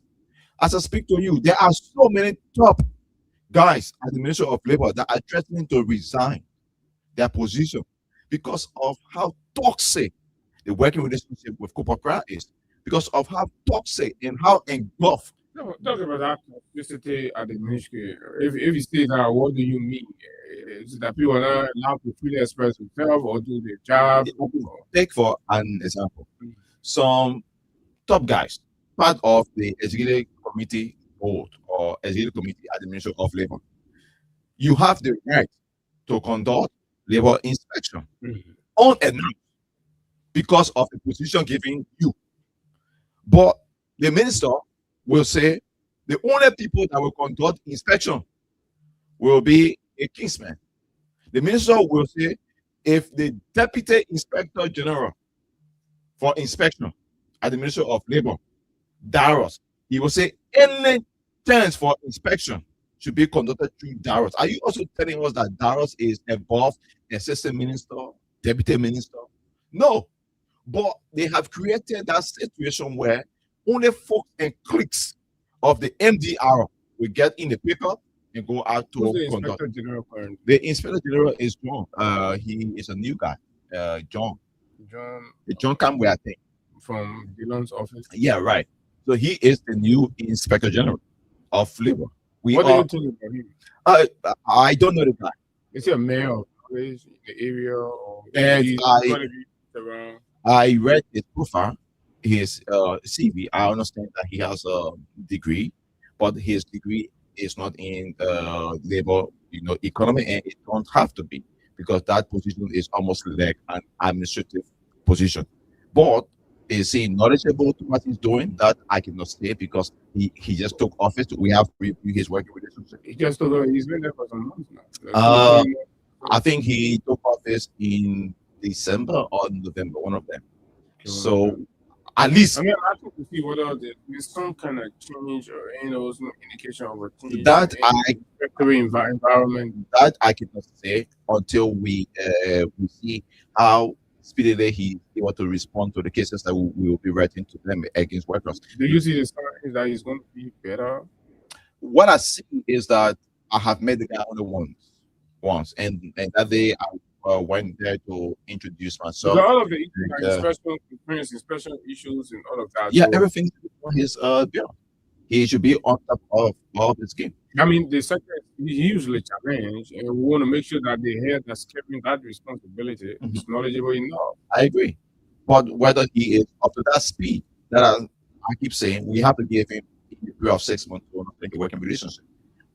Other than that, there is nothing much we can say. But all we can say is that every communication that we have sent to the Ministry of Labor, we will always have a copy so that he is kept in the know of these things. And it is the only best thing that he tried to push to create some differences, because we know what Charles Brown did, and we know what Darius, the Deputy Inspector General, is already doing. We don't have any businesses that are on Darius' belt that he's preventing from paying local revenue. I can say to you, over 15 businesses that have not paid legal revenue to the government of Liberia in the entire 2025. And Darius is the reason. So we can say that to close, Abu, the issue of labor in our country is very paramount. The truth is, whether the sector will improve on the Minister of Copacra, I doubt it. Will it improve ever on Copacra? It will never. So the best bet is that Mr. President, you will have to see reason to either dismiss Mr. Copacra or asking to resign. Okay, his name is Darius. It's George Stenger. And so we take the break with Crime Stopper. When we come back, we hope to have our guests on the final lap of the show right here. This is the Freedom Money Rise for Freedom 87.9. This break, we'll be right back. You can see it. So if you see crime, don't tell your name for the record. And you can't take care of it. Crime Stopper, yes, bringing safety to your door. You reach out, if you see it, you do it for yourself. If you see it, don't keep it. I'm a part of report it. The people bringing safety to your door. Stop it and make it peace for them before. Stop on Liberia. On the settle to interior. Keeping ourselves and stopping from for all our own. The people bringing safety to your door. Stopping crime and make it peace for them before. Stop on Liberia. On the settle to interior. Keeping ourselves and stopping crime for all our own. Crime Stopper Liberia is your community crime fighting partner. Don't take the law into your own hands. Remember, if you see a crime, report it. This is a message from your own self, Old Man Sam Cyan. People bringing safety to your door. Stopping crime and making peace for them before. Stop on Liberia. On the settle to interior. Keeping ourselves and stopping crime for all of us. People bringing safety to your door. Stopping crime and making peace for them before. Stop on Liberia. On the settle to interior. Keeping ourselves and stopping crime for all of us. Okay, for Liberia, the official sponsor of the conversation right here. And yes, yeah, of course, this morning when I was coming, just traffic, just a huge breakdown around the, I think the Tijuana in there. But then at the time I was coming, I got caught up on small sim icons. I had to use, other strategy, and never catch up with time. So it is most likely that whatever was causing that traffic, if it has not been removed, that means it's a serious problem coming down from Bartonsville. And my guest lives somewhere in Bartonsville. Either way, you have to do the small simple route, you stay in the traffic, or you stay on the side, you stay also in the traffic, and all of that. So, but in the meantime, let's see what we can be doing. And I want us to go back to some of the events yesterday. And so yesterday, the president was reading the paper back. Okay, the pickup bag and pickup bag and then we left from there. I attended funeral service. But the news was that the memorial service organized for the late Alhaji JV, the last speeches. And I was taken back by comments made by the former security advisor, the former president, relief, Mr. Boyman family, who all of his arguments about issues and the economic conditions in Liberia has been proven to be flawed. And you understand? Because this man was complaining that George, we have made the economy like this, but this man was from Ghana that had the inflation, for example. The IMF had to run on a 10 years bill out or whatever the program. 10 years. And then people here say, IMF said, if we can sit on here, the country will collapse. That was the country he was in when he was documenting. And then IMF was putting positively about Liberia in terms of the efforts that's been made on the ground at the time, with Tue and the others presiding. And this is the language. This is the one that they cannot come to terms with. They're so bitter that the people that they doubted came here and disproved them.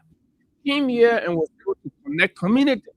Came here and was able to build hospitals in 6 years.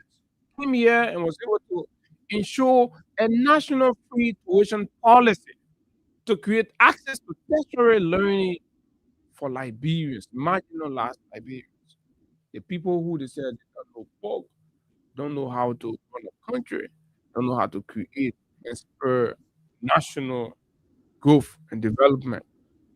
They don't know. They did this and maintain and sustain and pay those people for 6 years. These people did that. Expanded electric, secure funding for roads, connectivity in this, suppress inflation, even during times of COVID, international or global pandemic, maintain payment of salary to people, even for workers that were redundant, sitting home and contributing nothing. The people, the like the women formula said, did not know anything about governance, the country collapsed, maintained the country and pay people and created opportunity, jobs and businesses.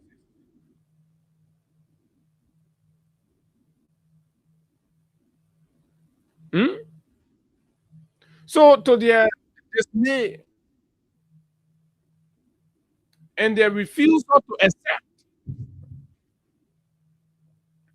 that these descriptions that they have are nothing but subjective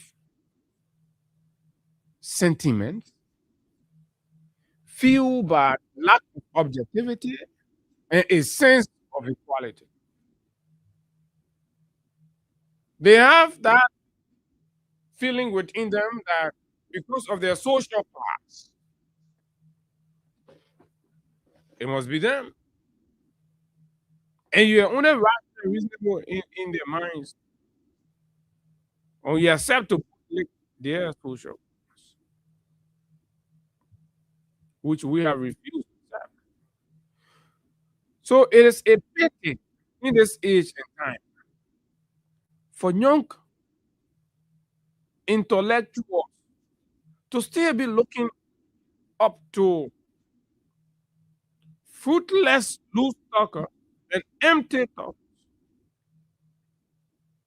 The same people who want to condemn the like of Ernest Cummings and dismiss him to say Cummings got 1%.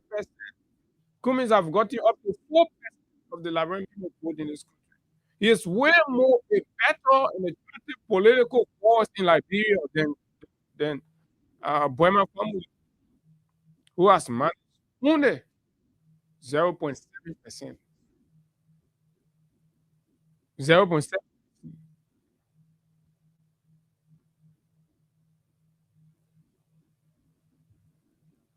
You understand? He cannot even get 1% of electoral voters to say, oh, yeah, they may say, resonate with us. They may say, oh, yeah, they may like, look at it. No. Liberians are rejected.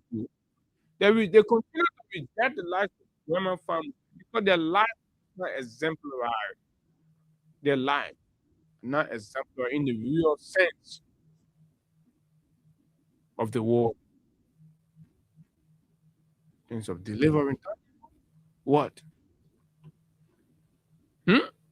So you just so the anguish is there. The Liberian to George Weah because George Weah is a man of impact. He's a man of empathy. He's a man of sympathy. He's a man that and no degree of it, no degree of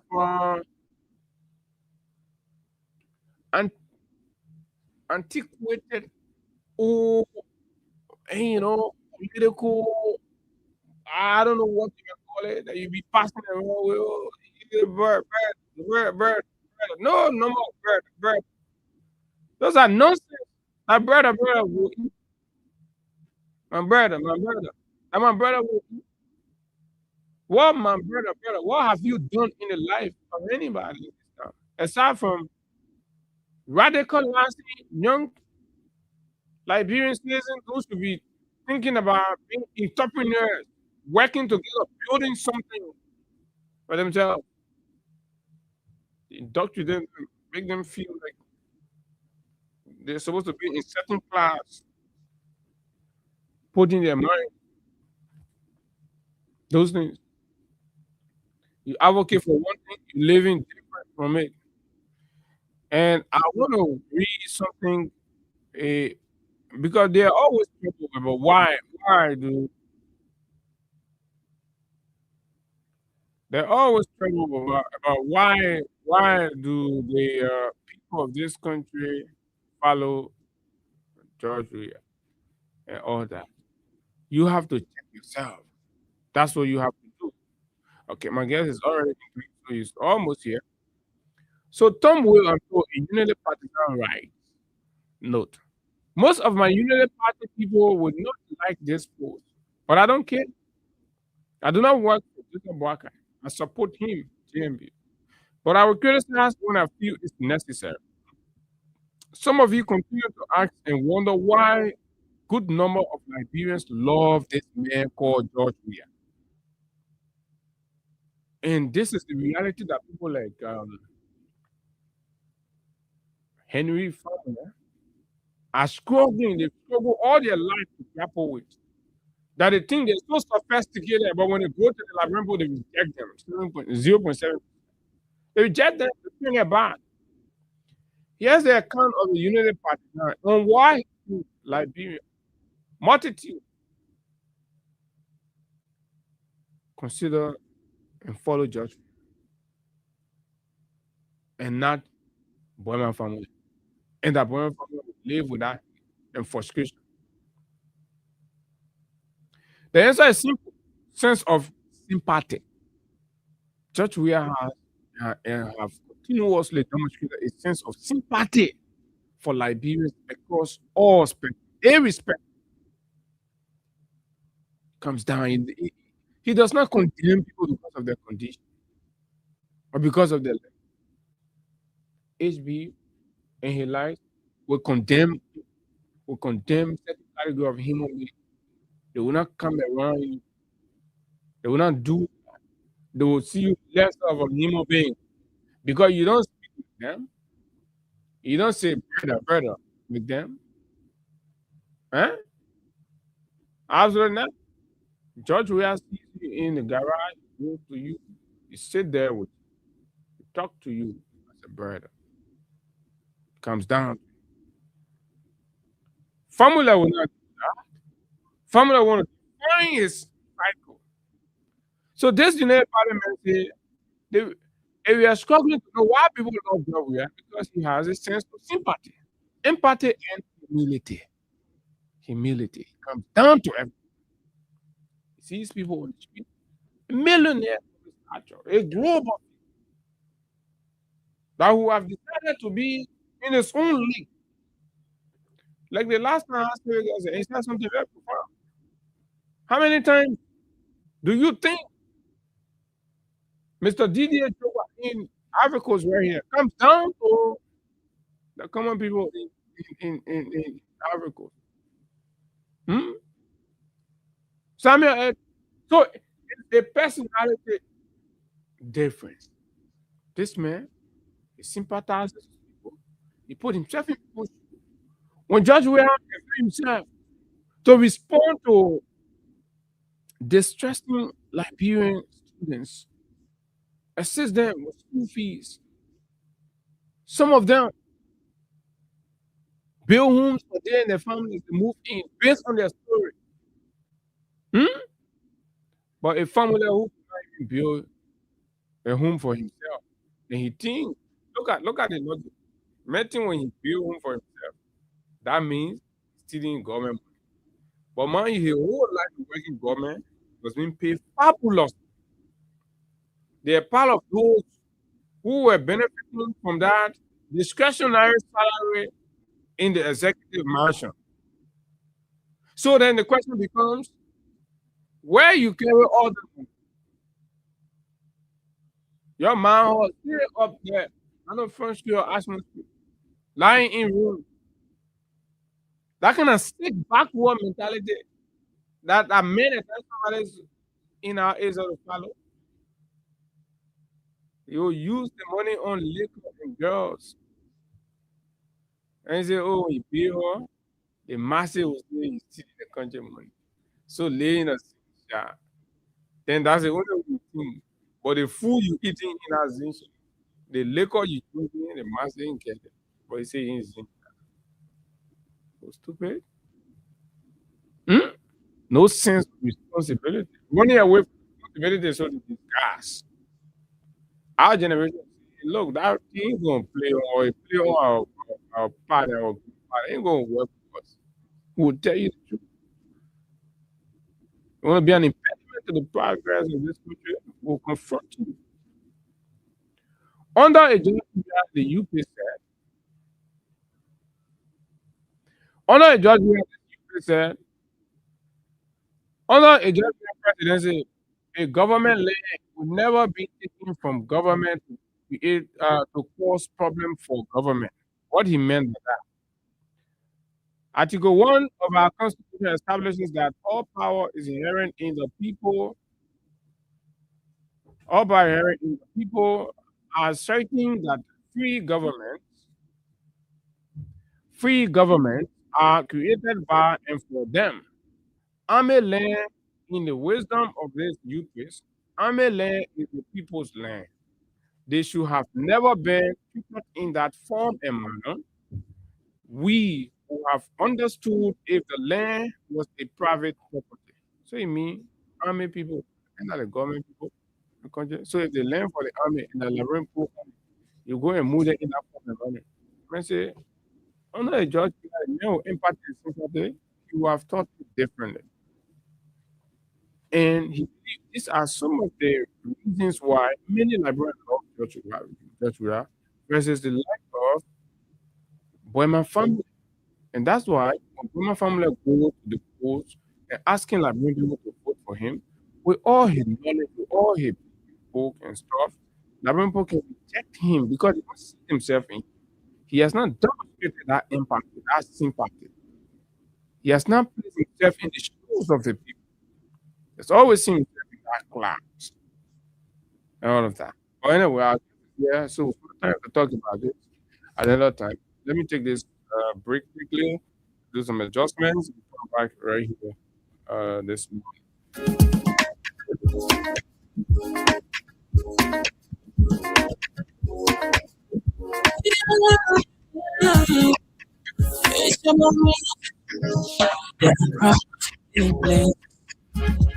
We coming, you know, you can see. So if you cry, don't take your hand, we're at authority. That it can't take care of it. Come stop loving us. When you set up the door, now you reach out your door. If you see it in your pocket, you need to check. Do everything.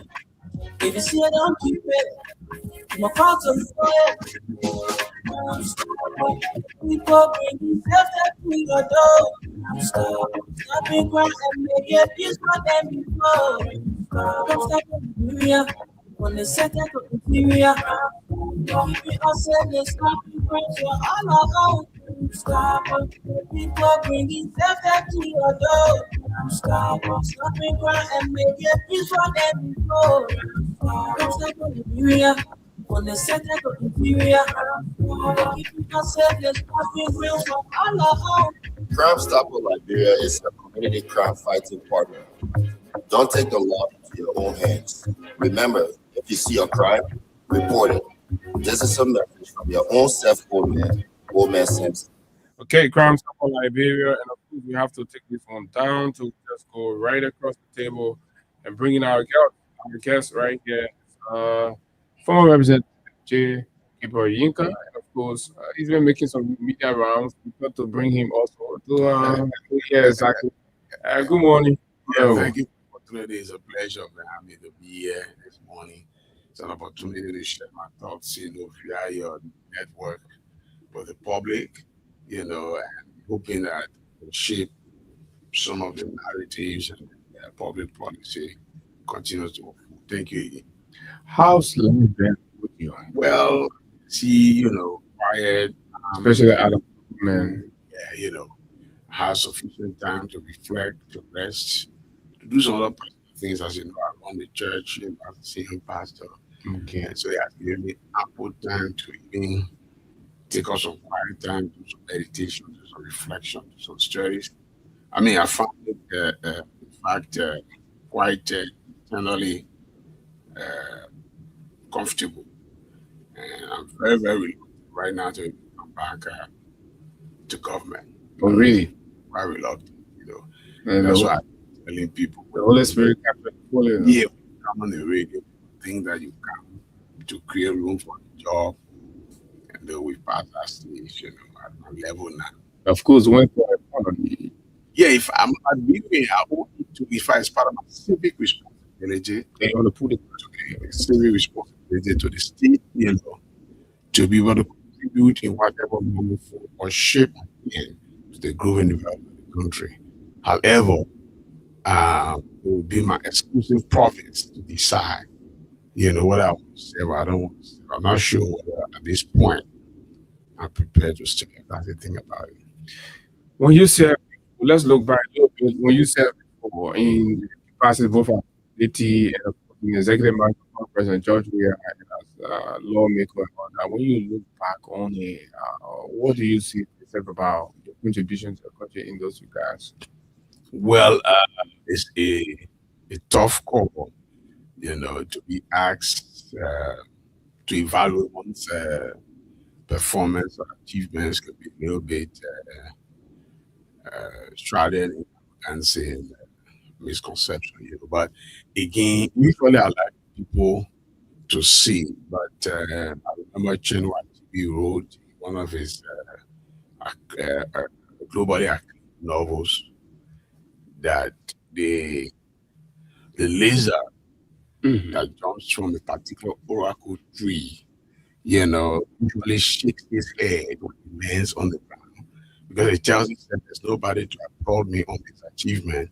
I should applaud myself. So usually when it drops from that height, the applause is applauding, And sometimes you put your service to that. No, sometimes it's good to act like that laser, right? Because you don't wait for people's validation, But yes, I think we did our best. I've always argued, as we say it here, that with all respect, due respect to all the even re-election, 11.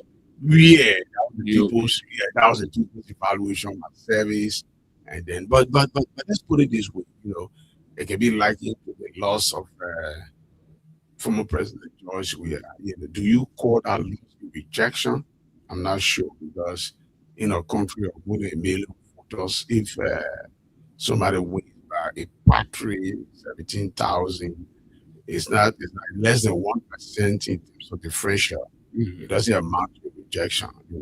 It's too slight to say because if you are rejected, it will show. The indicators will be very clear. So you should be rejected. For instance, you should be getting 90%, getting 10%. Does that go to say you weren't rejected in this? No, I don't believe I was. And it speaks to the fact that even now, I'm calling on me, for instance, on Sunday. A lot of people keep calling on me, and I think I'm not prepared to go back, like I said. So I want to gather like about 100 of my political pivots, put us in, and let them just know that I'm not coming back to 2029. I want to be very clear. If anything, I will support original compliment Dr. Thomas Nyemetwe. You understand? Yeah, but just that. But why do you think that people will be reaching out to you? And no, because of my services. Because of my services. Is there an apparent vacuum or I think the regret is apparent. The regret, that we thought Liberians always think that the next person will do better, and that's the same thing with the national situation, right? That even though I made some lapses and but we all humans don't perfect, when we along with President Weah led the country, people now can see that had they known, if they had the opportunity to decide now, they would meeting President Weah. With the heartless and callous manner in which things are happening now, they know that he has a soul, he has a heart, and therefore there are many things that this government is doing, not done the way they are proceeding, right? So again, like I said, the people keep referring to, because when you go on the ground, for instance, we imagine when we took over in 2012 as representative, there was absolutely no public electricity in the entire Bannersville. The road between Bannersville Junction and there's a place called Bannister to the best Olympic gas station. It was paved long ago by the late President Samuel Doe. I remember I was a kid when he came to dedicate that road. I was still living along that belt. And that road started wearing out in ways that made mobility quite unpleasant. And beyond that, from Bannister to go through Keba and then through Dixville to get to Kawe, it was practically a no Impossible. Yeah, completely impossible. In fact, that road, some of the roads is, So when we had a huge challenge, first with the infrastructure along the road, and then even the electricity situation. It took me a couple of months to use my influence as a lawmaker to restore public electricity in the Bannersville Estate. And the electricity was in 1990. So by 2012, we had about 22 years without electricity. And we had to restore that. Then we took the challenge for the next 3 years to concentrate on focusing on the road. And after 3 years, the current, I think, executive director started giving him J. Brandon Samuka, who used to be Minister of Defense early. Was executive something for the Yellow Machine Management. So I was one of his man. Big brother, I was wondering whether I was a creation to solve the functions of the Ministry of Public Works. I was talking about I intend to going up, the visiting acting. He's my friend. Talk quite freely, So, but let's just so I was saying to you, we had to do that role. It cost us like 14 million. You mean at the time when all other communities were fighting to get the road done, we were quite influential, to get that road done from Bannersville Junction all the way to coffee farming Kawe. And today you see a place is probably where people were refusing to even buy a piece of land in things before. $400, $500 now has gone to 1,500, 2,000. You can't even find it because we believe that road connectivity is access to livelihood. So anybody who's interested in development should be interested in road network, right? So again, we did that, and then on my own, I connected 12 different communities by building covered bridges. There's a place you come from Bannersville Estate, go towards Tusafi. No car prior to my ascendancy had passed behind there before. I created the road there, put 3 covered bridges across so our vehicles. Even today, I stand before my church along that road, and I see the current regime speaker who specializes in billboard construction. He's a regime. He claims as a regime speaker. I mean, do you agree? Has he been carrying himself like that? I mean, I was trying to ask you, as a resident in the district, what pride does it bring you to have your district, produces the speaker?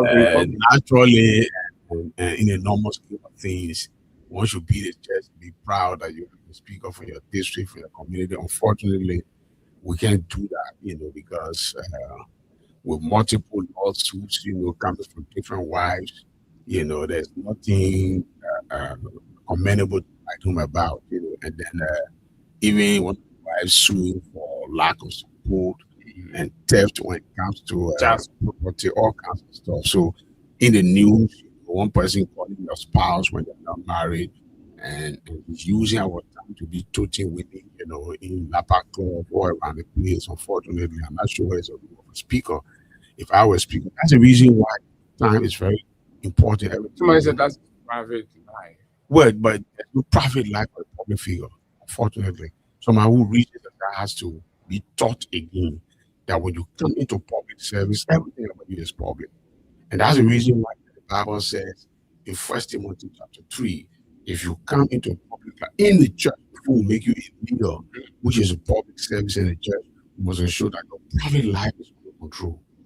So in chapter 5, verse 8, the law says, anybody who fails to take care of his home, his wife, to put his children under protection, that person is unfit to be a leader because that person has failed the faith and is worse than an infidel. You know what I mean? You know, so we use these kinds of barometers to measure people's preparedness, you know, and availability for public service. So if you can't take care of your children is your first church as your pastor. And if you want to be a leader, your first leadership structure should be your home.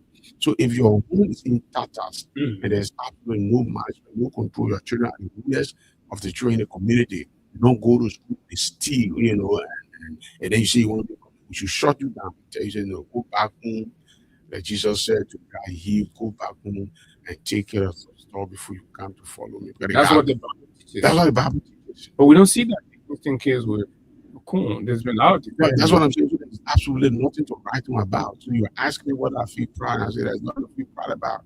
You know, I'm sure the people in Grand Crew, for instance, they were quite proud, happy that they had a son where he was doing extremely well. Unfortunately, President Bouakai decided that because they wanted to control both the legislature and the executive, you must remove a man who was prepared, who is qualified, competent, quite exposed, and knowledgeable for the job, doing excellently well. I would say, removing for somebody who will come and say, it's a regime speaker, and he'll be using words like army men that they will beat and throw people out of the Capitol building, all that kind of stuff. I think it's being a long haul of shame and disgrace for us at the level of the district to have the current speaker, you know, remain speaker. So we have to do all we can, perhaps using Dr. Thomas name to get him out, you know, so that we salvage some dignity for both our district and the country.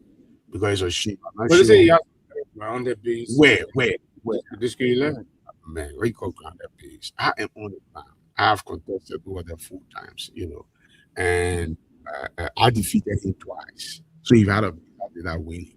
It took all kinds of chicanery from leave because I resigned from the United Party and joined the CDC. It became a personal fight between my mother then and her son. So once the man left, he would not be returned. It was a clear mandate. And she was president. So it was that mandate that brought him, you know, to power. You know, so my point. He had to take the sitting government and its different kinds of strategy to bring it to power. You don't have a base. Look, the last election we held in the district, I did not contest, for instance. There was a young guy, hardly knew, never done any community work, nobody knew about the election. Citizen put it on the ticket. The only difference between the guy and the speaker was like 1,000 votes. You know, the guy got, I mean, this unknown quality of a political person, how the speaker took up to his neck. And then he said he has a base. You know, I don't see the base. It is usually the party that keeps, you know, promoting and but if we had an opportunity, for instance, we go solo, forget political party alignment, put Yekan in his gun. Gun is a gunner, so don't deal. You know, on his own, he has absolutely nothing to show. Nothing to show. I mean, for how many years?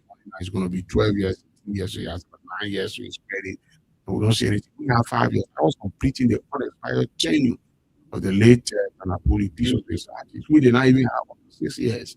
But in the term, 22 hand pumps, you know, our scholarship list went up to 161. We have people in schools from Kawe all the way to D-Street to Kirba, to Bannersville. I mean, our student program was so elaborate. Okay. That we did a whole lot in there. So usually I don't like to, but because we are coming back, and we on a true redemptive mission. You know, when we are coming back. Yeah, we are coming back in the form of bringing that to where, so that we redeem the district, you know, and bring some sanity, governance across that sphere. You know, we can't allow boyfriend, girlfriend, you know, to be clouding leadership in the country. I mean, you should have done when you were 14, when you were 18, 19, or 20, 25. You know, this is not the time. It's time for serious governance, national level, having boyfriend, girlfriend, treating people in Lapa, so in Lapa, so moving over the place, using our personal understand the time you are sort of considering policy issues, tweeting policies. People also to respond to you. You know, well, I mean, I don't know who's there to respond. I have a Geo brother, that's smart young man. Unfortunately, I think he agreed to take the job because it's an opportunity at least to put food on his table. The country is hard. You know, if he had any other option, he would agree to take that job because he knows what I'm talking about. He lives in the community. So he knows the kind of degradation the election of this has brought to our place. Who's the young brother? You know, talking about Vesely. You know. Oh, okay. Yeah. Okay, let's go a little bit. National issues. And I mean, still to the legislature, you served there before. If you sit in your private space and watch session at the house, I mean, what's your reaction? Well, I mean, talk to anybody, honestly.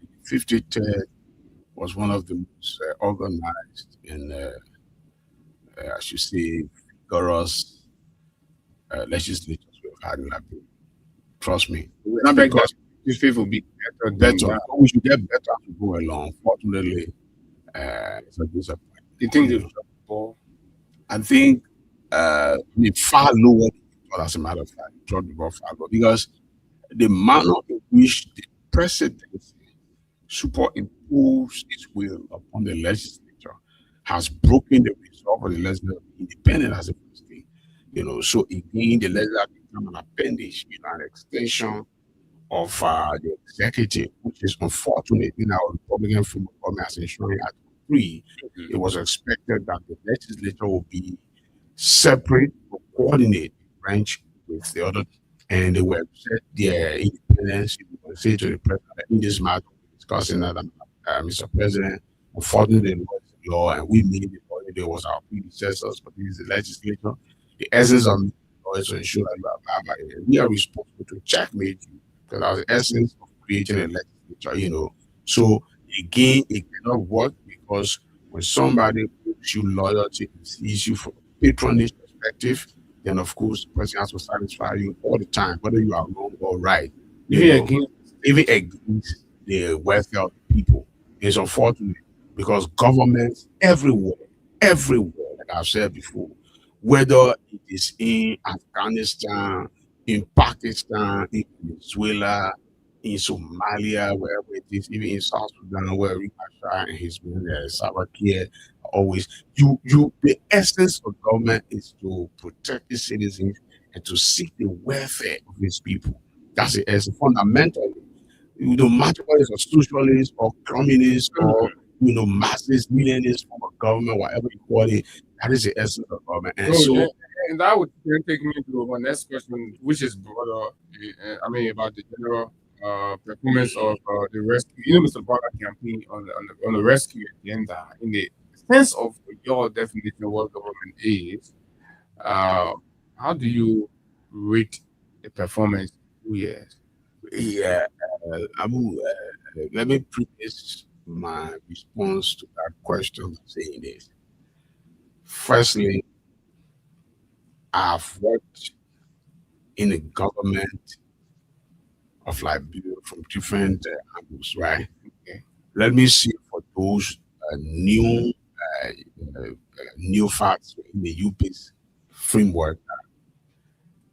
I will be an executive committee member of the Unity Party. I served as a lawmaker of the Unity Party's ticket. Correct. I was a member on the drafting committee of the measure document when Councillor Fanny Sherman was bringing, his party to EFL. So I just need to understand that when you see this guy or his speech, or you say within the context of understanding that I didn't just say the government. As a matter of fact, deputy minister, my first green letter I received in the Secretary Mansion was appointing me as deputy minister for internal affairs, deputy minister for operations, then internal affairs. In real government. In the early government, we had the opportunity to transfer the entire country, working with superintendents and development superintendents and so forth, coordinating activities, across. We put into our post at the Ministry of Internal Affairs.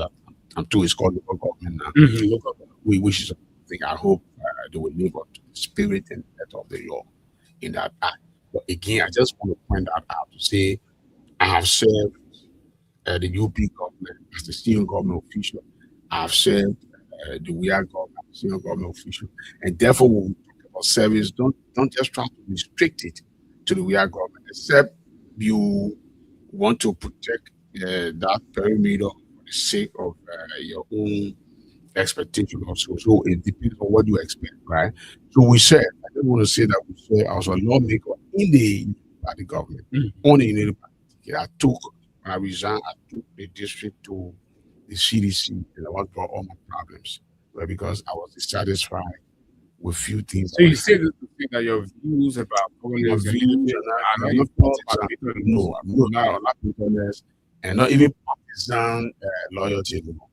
You know, I pride myself on being a radical nationalist. I've read too much literature where I try to beat my chest on revolutions all over the place. And, you know, my first, my degree, my undergraduate degree, you know, political science economics. I wanted to do international relations.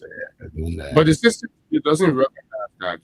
For them, it's unfortunate. How you UP or CDC, and if you are CDC, then you are enemy of the state, so to speak. And no matter your qualification, your competence, your experience, you don't have a place. Every in critical forces, which is unfortunate. The president should be able, because based on his age, his experience, he's an elder state person, he should recognize it. And you can be. I have seen the president talk from two sides of it. For instance, where you say you are calling for reconciliation, and then you are also calling people hooligans and going after them, you know, I mean, illegally and so forth. You can reconcile that. So we have said, so when you talk about, you know, we have, for instance, we challenge Madam Sirleaf to certain things, clear cut. In fact, let me say to you, for people don't know, that one of the reasons why I resigned from the United Party, I felt insecure, because I started differing with policy decisions. And it got to a point where people saw me as a spy. One time, Madam Sirleaf spoke to me clearly and said, she invited me out to the mansion to be at the Foreign Affairs, you know, and she said, man, have you joined CDC now? I said, no, I haven't joined CDC. Well, CDC was the big opposition to about then. So maybe for her, I spoke on issues of national concern. She had thought that, I said, no, I'm still an executive member of the party. But Madam Sirleaf, this is in good faith. I remember clearly she said this bad faith. You know, we talked about it. It was an issue I was different. But again, that's who I am. And that's the reason why, you know, I've decided I'm not going to be a member of any political party like you anymore going forward. Politics, because it makes it difficult for me. My conscience should not be at variance with my actions. You know, I'm a man who live by my conscience. So if I'm a member of the group and the group unanimously decides something that I think is wrong, group dynamics require that you support, you know, the group's decision. I find it difficult to do, because when I go home, I have to sleep with myself, not with the group. And then I may have sleepless night because I'm thinking this decision is going to cause problems, and I'm supposed to be part of a group that will cause problems. So I prefer coming out to see that different, even though I belong to the group, but I don't stay with the group on this particular school. And those are the part of the group. No, I don't regret at all, because I've always put my mind. So if the group were going left, I thought we should have gone right.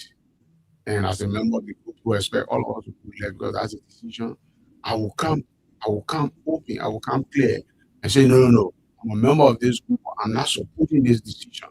I'm going right. I still going right. I did this before, for instance. I remember, maybe to share some thoughts.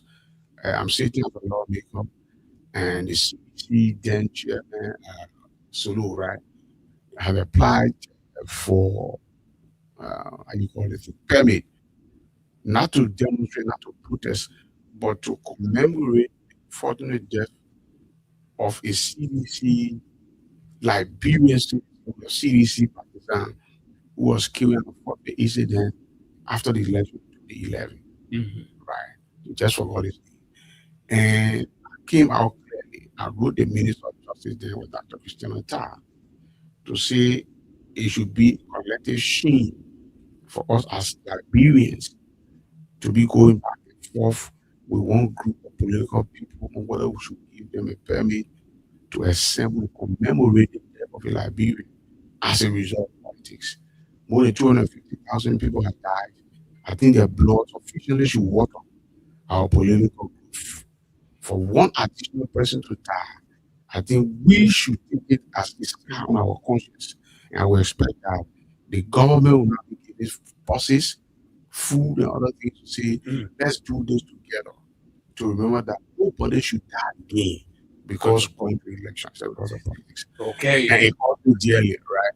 So even under the administration, you remember what I said, for instance, that the litigation that was going in against Brandon Samka when he won the election in Lofa was more political than illegal. People said, people went to the press, I can remember the office as a senior advisor on communication, speaking against, the president said, well, hey. Yeah, so that's how I put it. If you don't understand the whole thing, but I'm a good friend, I tell you exactly what I think is right. I don't. So that's how we operate. So you ask the question, how do I feel? Well, the guys are trying, but under the current condition, I don't expect them to do much because the presidency is conscripting the flexibility, the ability to question things in government is going to be completely inflexible. They're being squeezed in corner because this president is imposing his will. You think so? Upon the legislature, which is wrong. Shouldn't be the case.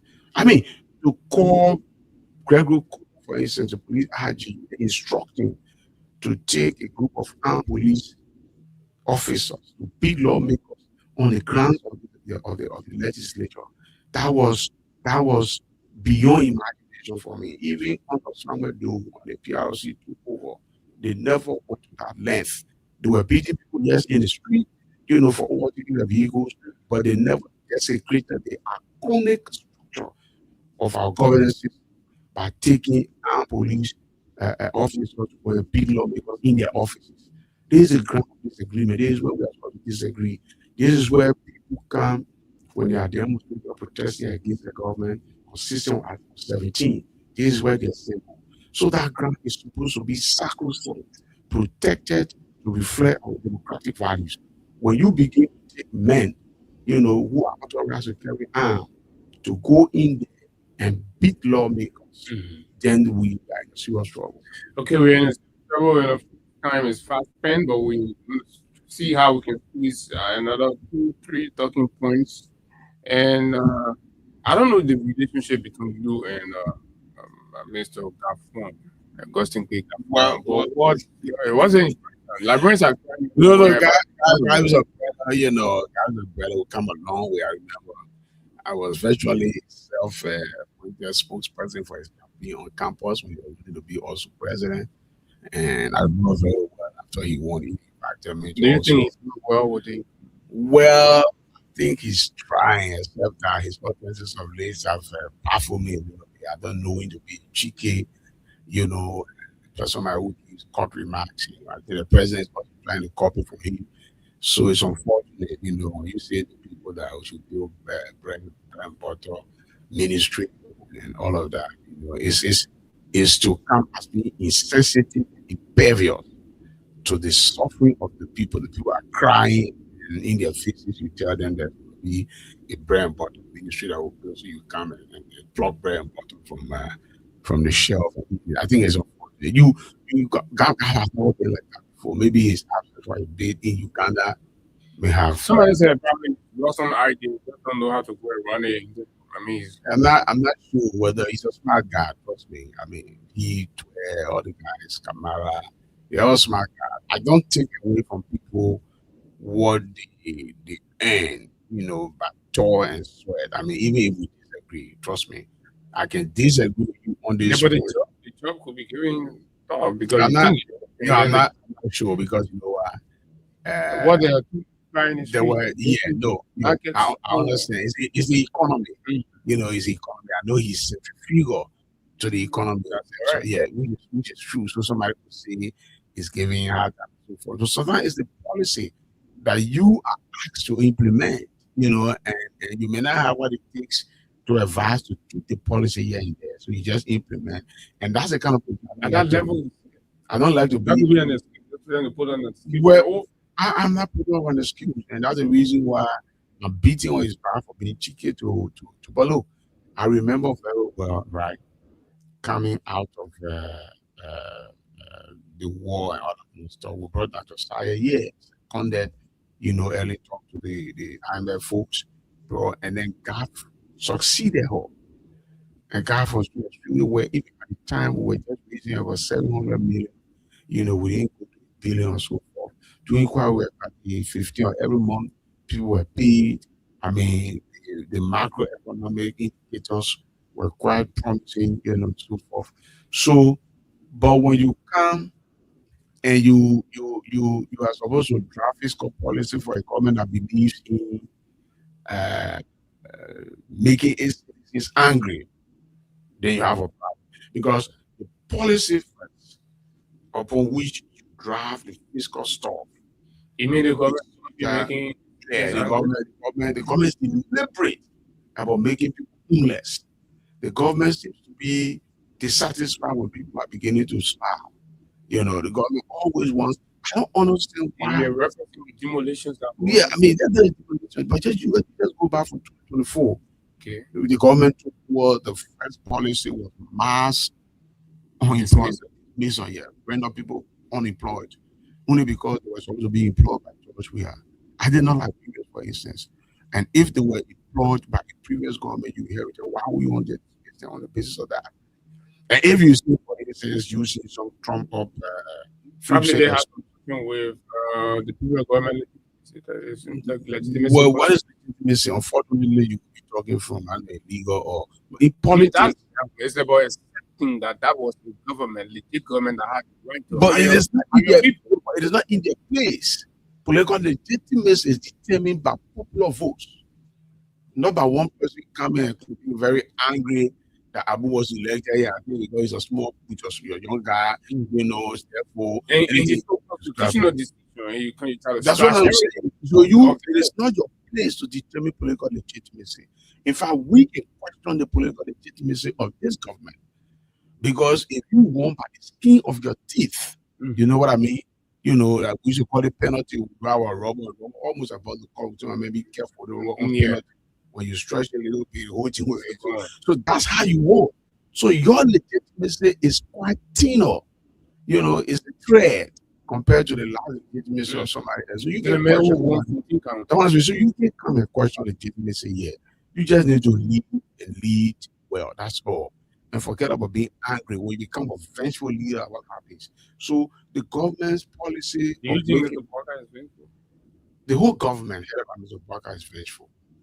Because if you are not vengeful, you will be happy to accommodate the views of President Biya, for instance.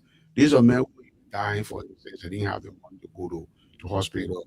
He mustered the courage. You are a major rival. You know what I'm saying? So you are vengeful. So you bring vengeance to the table. Even though God says vengeance is mine, you are a deacon. You're taking a people in this matter. It's unfortunate. But again, that's what happens when people come angry, vengeful, and their intention is to scrap whatever legacy somebody has now. Because the person is lost, the person is being healed, and so forth. So you feel that it's like we saw in David's reminded in the Bible, Saul obviously get 10,000, but David tens of thousands. And so Saul now felt angry, okay, So the point I'm trying to make is when you are vengeful, you can live well.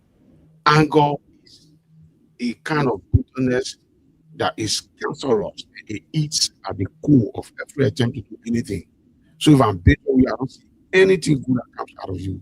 Everything I do with you is predicated on anger. That's the problem. So you see the people in the Douala area as CDC people, so you will go after them, and make them homeless. Now, even if that, for instance, for managing the macroeconomic indicators well, the government decision will make people homeless.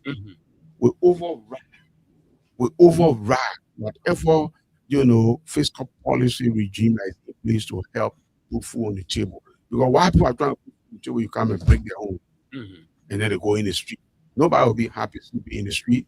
And his Imagine you response, have- the other day you talked briefly Yeah, I'm about saying, it, so as a he's- leader, the way he sounded, that God's not making no new land. Unfortunately, And but the army even if God wanted to make a new link and he stopped, but with God consulting, for instance, so it has been cheeky. Unfortunately, he's an elderly man.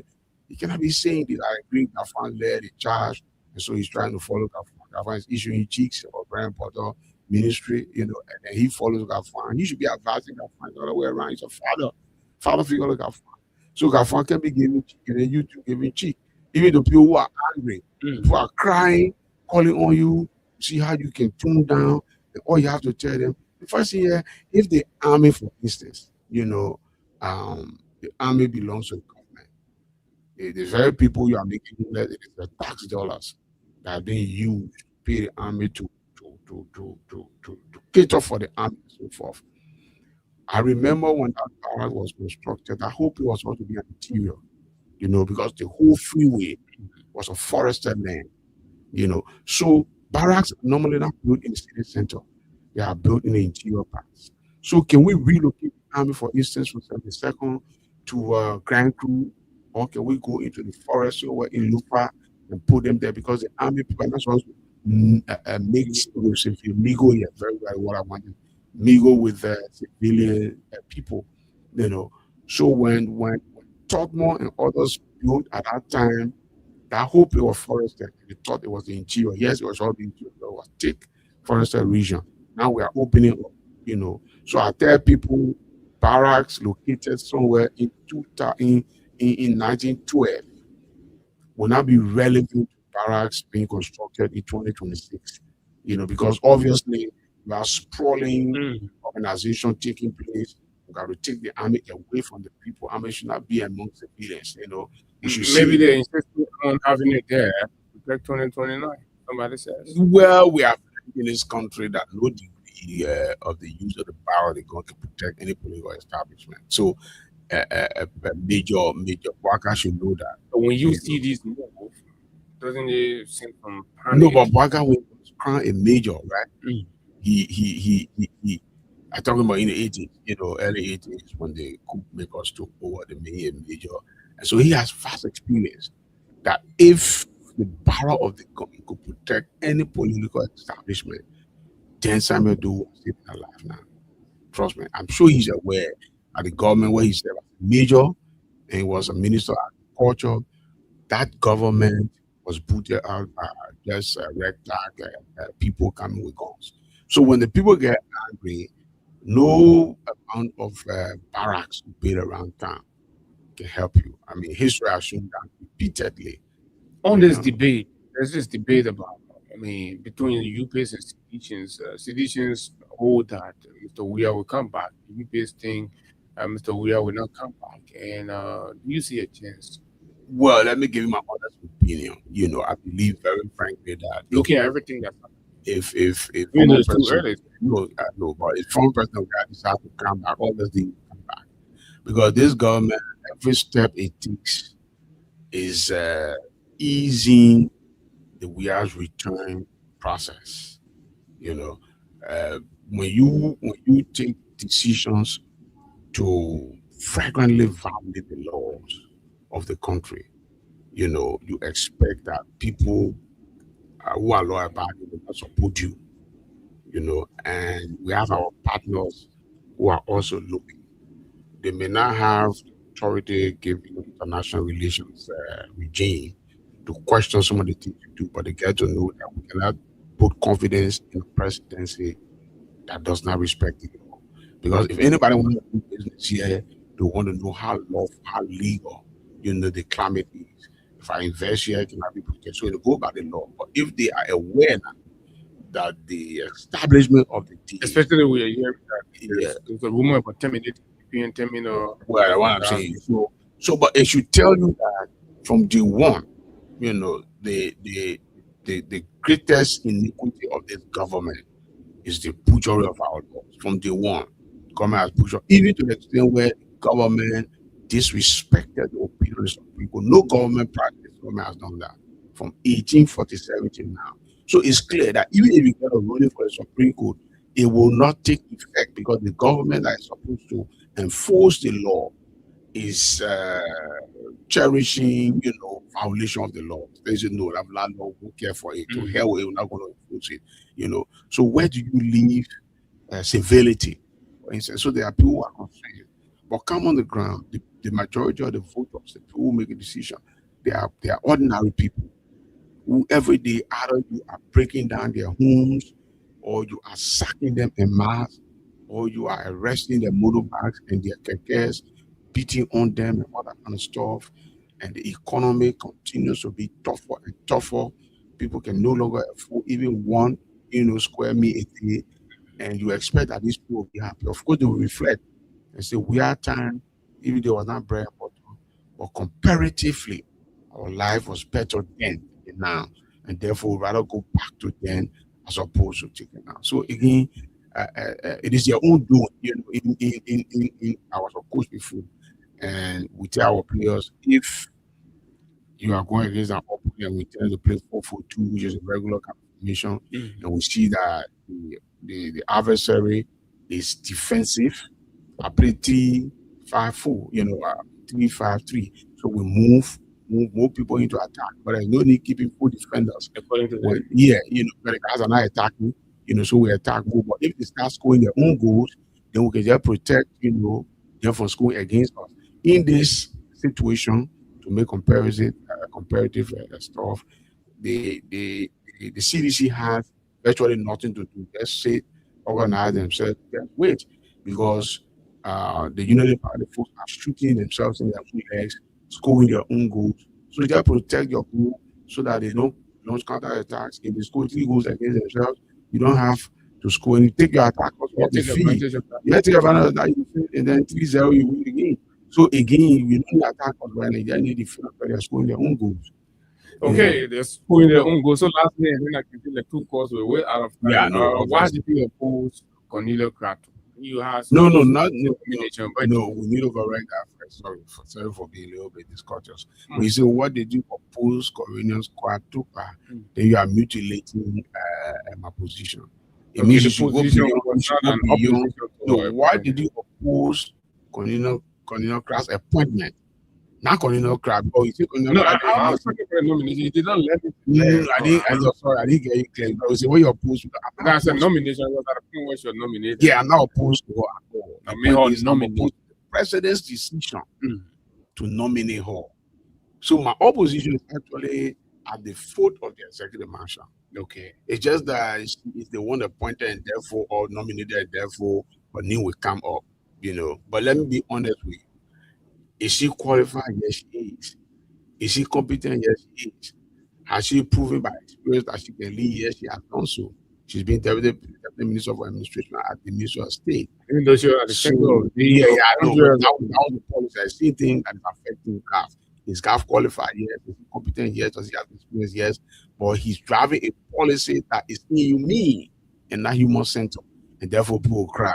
It doesn't mean that he doesn't have the qualification. I hate to be in that kind of twist. So I will refuse in the end you ask me to leave or I'll resign. That's the reason why you see people don't understand why I resign on policy grounds. If you read my letter that I wrote when I resigned in 2014 for the Unity Party, I said 2 things very clearly. Okay. I believe that there was no confidence, in the presidency. The presidency had lost the trust of Liberian people, and also I lost the fight against corruption. Those were my 2 reasons, because we kept pushing and pushing. We could see that, So again, would GAF want to write the president and say, unfortunately, your policy of governance does not jive with what we want to do here, and therefore I'm leaving. Now it's left for him to do that. I'm not sure whether he wants to do that. But if he continues like this, he's quite unpopular.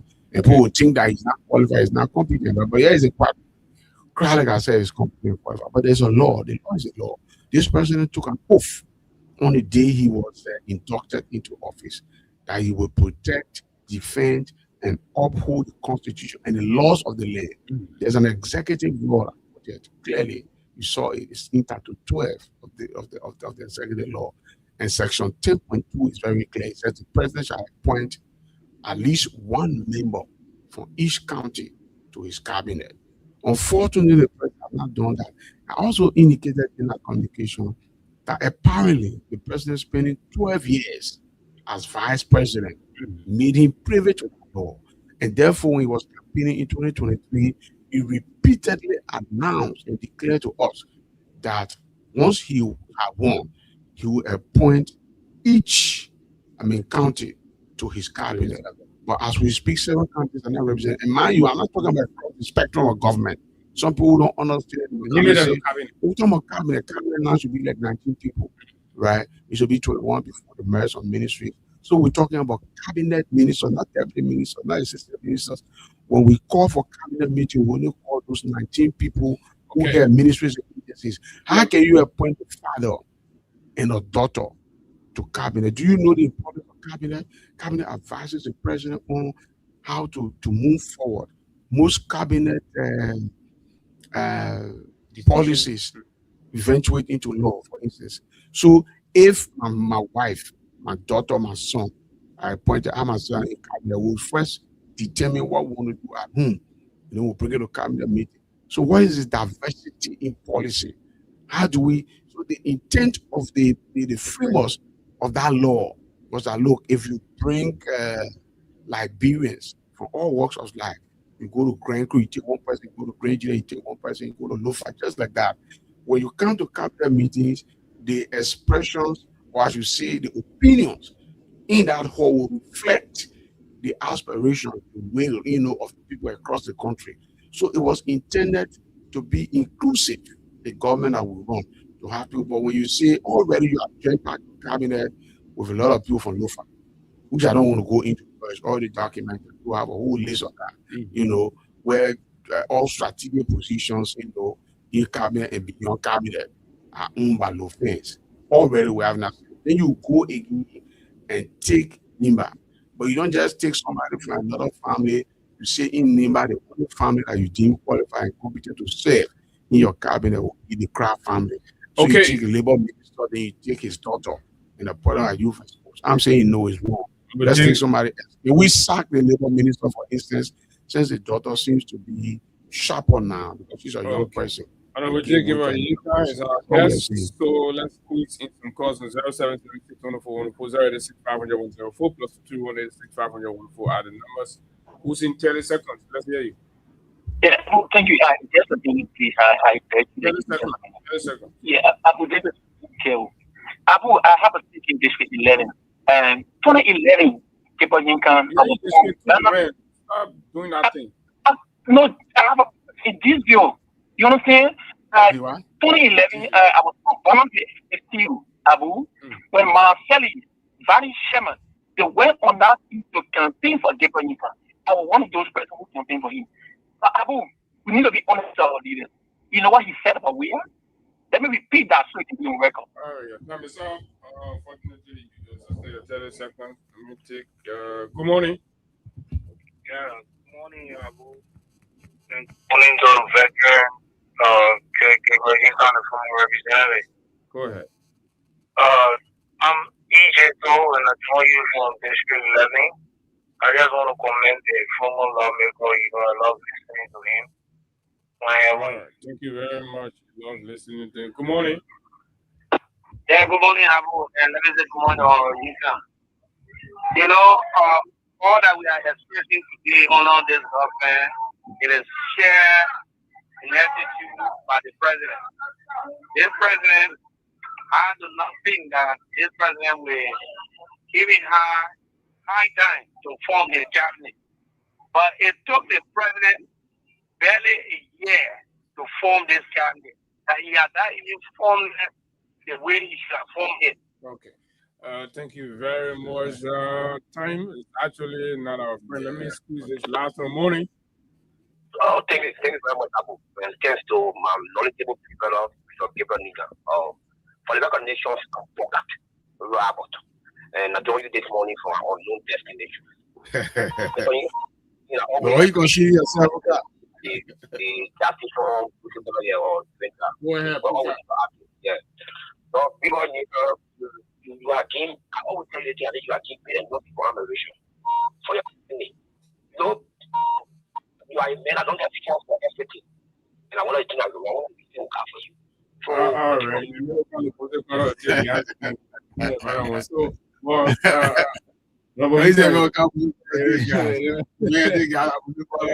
let's say the gas station that you can see around there. Yeah. Usually I know.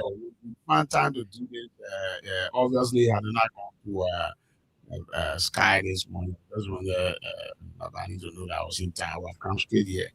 We're going to start, but we'll do this another time. But let me just say again, the communication is clear. The communication has absolutely no angle against the young lady who is qualified, competent. And so I can suggest the president, if you want to keep, because in fact, I saw a vision for the ministry. To be honest with you, if he wants to stick to that vision, it's going to be revolutionary, So you want to just remove a part of your ministry and allow her, I think, first person to ask the chairman, best friend, and the rest of the senators to confirm, but in fact, not, because they had it here, and I think they could yesterday, if I'm not mistaken, because she preached. So it's not about having any liability for the young person for the matter. I have never done that. I will never be envious enough to prevent anybody here. But again, the law is the law. Let's encourage the president or the people to honor the law. This is not anybody's private funds, heritage for anybody's grandfather. Liberia belongs to our right to this peace, and nobody can just do anything what we have the law to regulate our activities. Some of us will call you back. So when I'm in government, that's why I will say this. When I'm in government, trust me, I will always flag those red areas. In government, I will say what I think is wrong, even if it comes with presidency. Okay. And if that will cost me the job, I prefer going my conscience. But right now, as I speak, I will say to people, do I need a job? As a young man, I think I was the youngest person. I'm a part of the minister. I had the minister for internal affairs. People have been need to work there. I've come a long way. The government was in 2003. Okay. So I've been a long while. But again, I don't intend to serve the government all my life. I have by the grace of God, people invest in different things. I will not pour in money for investing, but your investment must have so invest in infrastructure, invest in human capital. So I got my kids there, my son has a master's degree already, my daughter has. So they will just send me, I can be comfortable. All right, my return student, I don't want to receive it. Thank you very much. And so, of course, we got to go until we see you who have a wonderful time. Jacob, you have this kind of way. Was our guest. You have a wonderful time. Bye bye.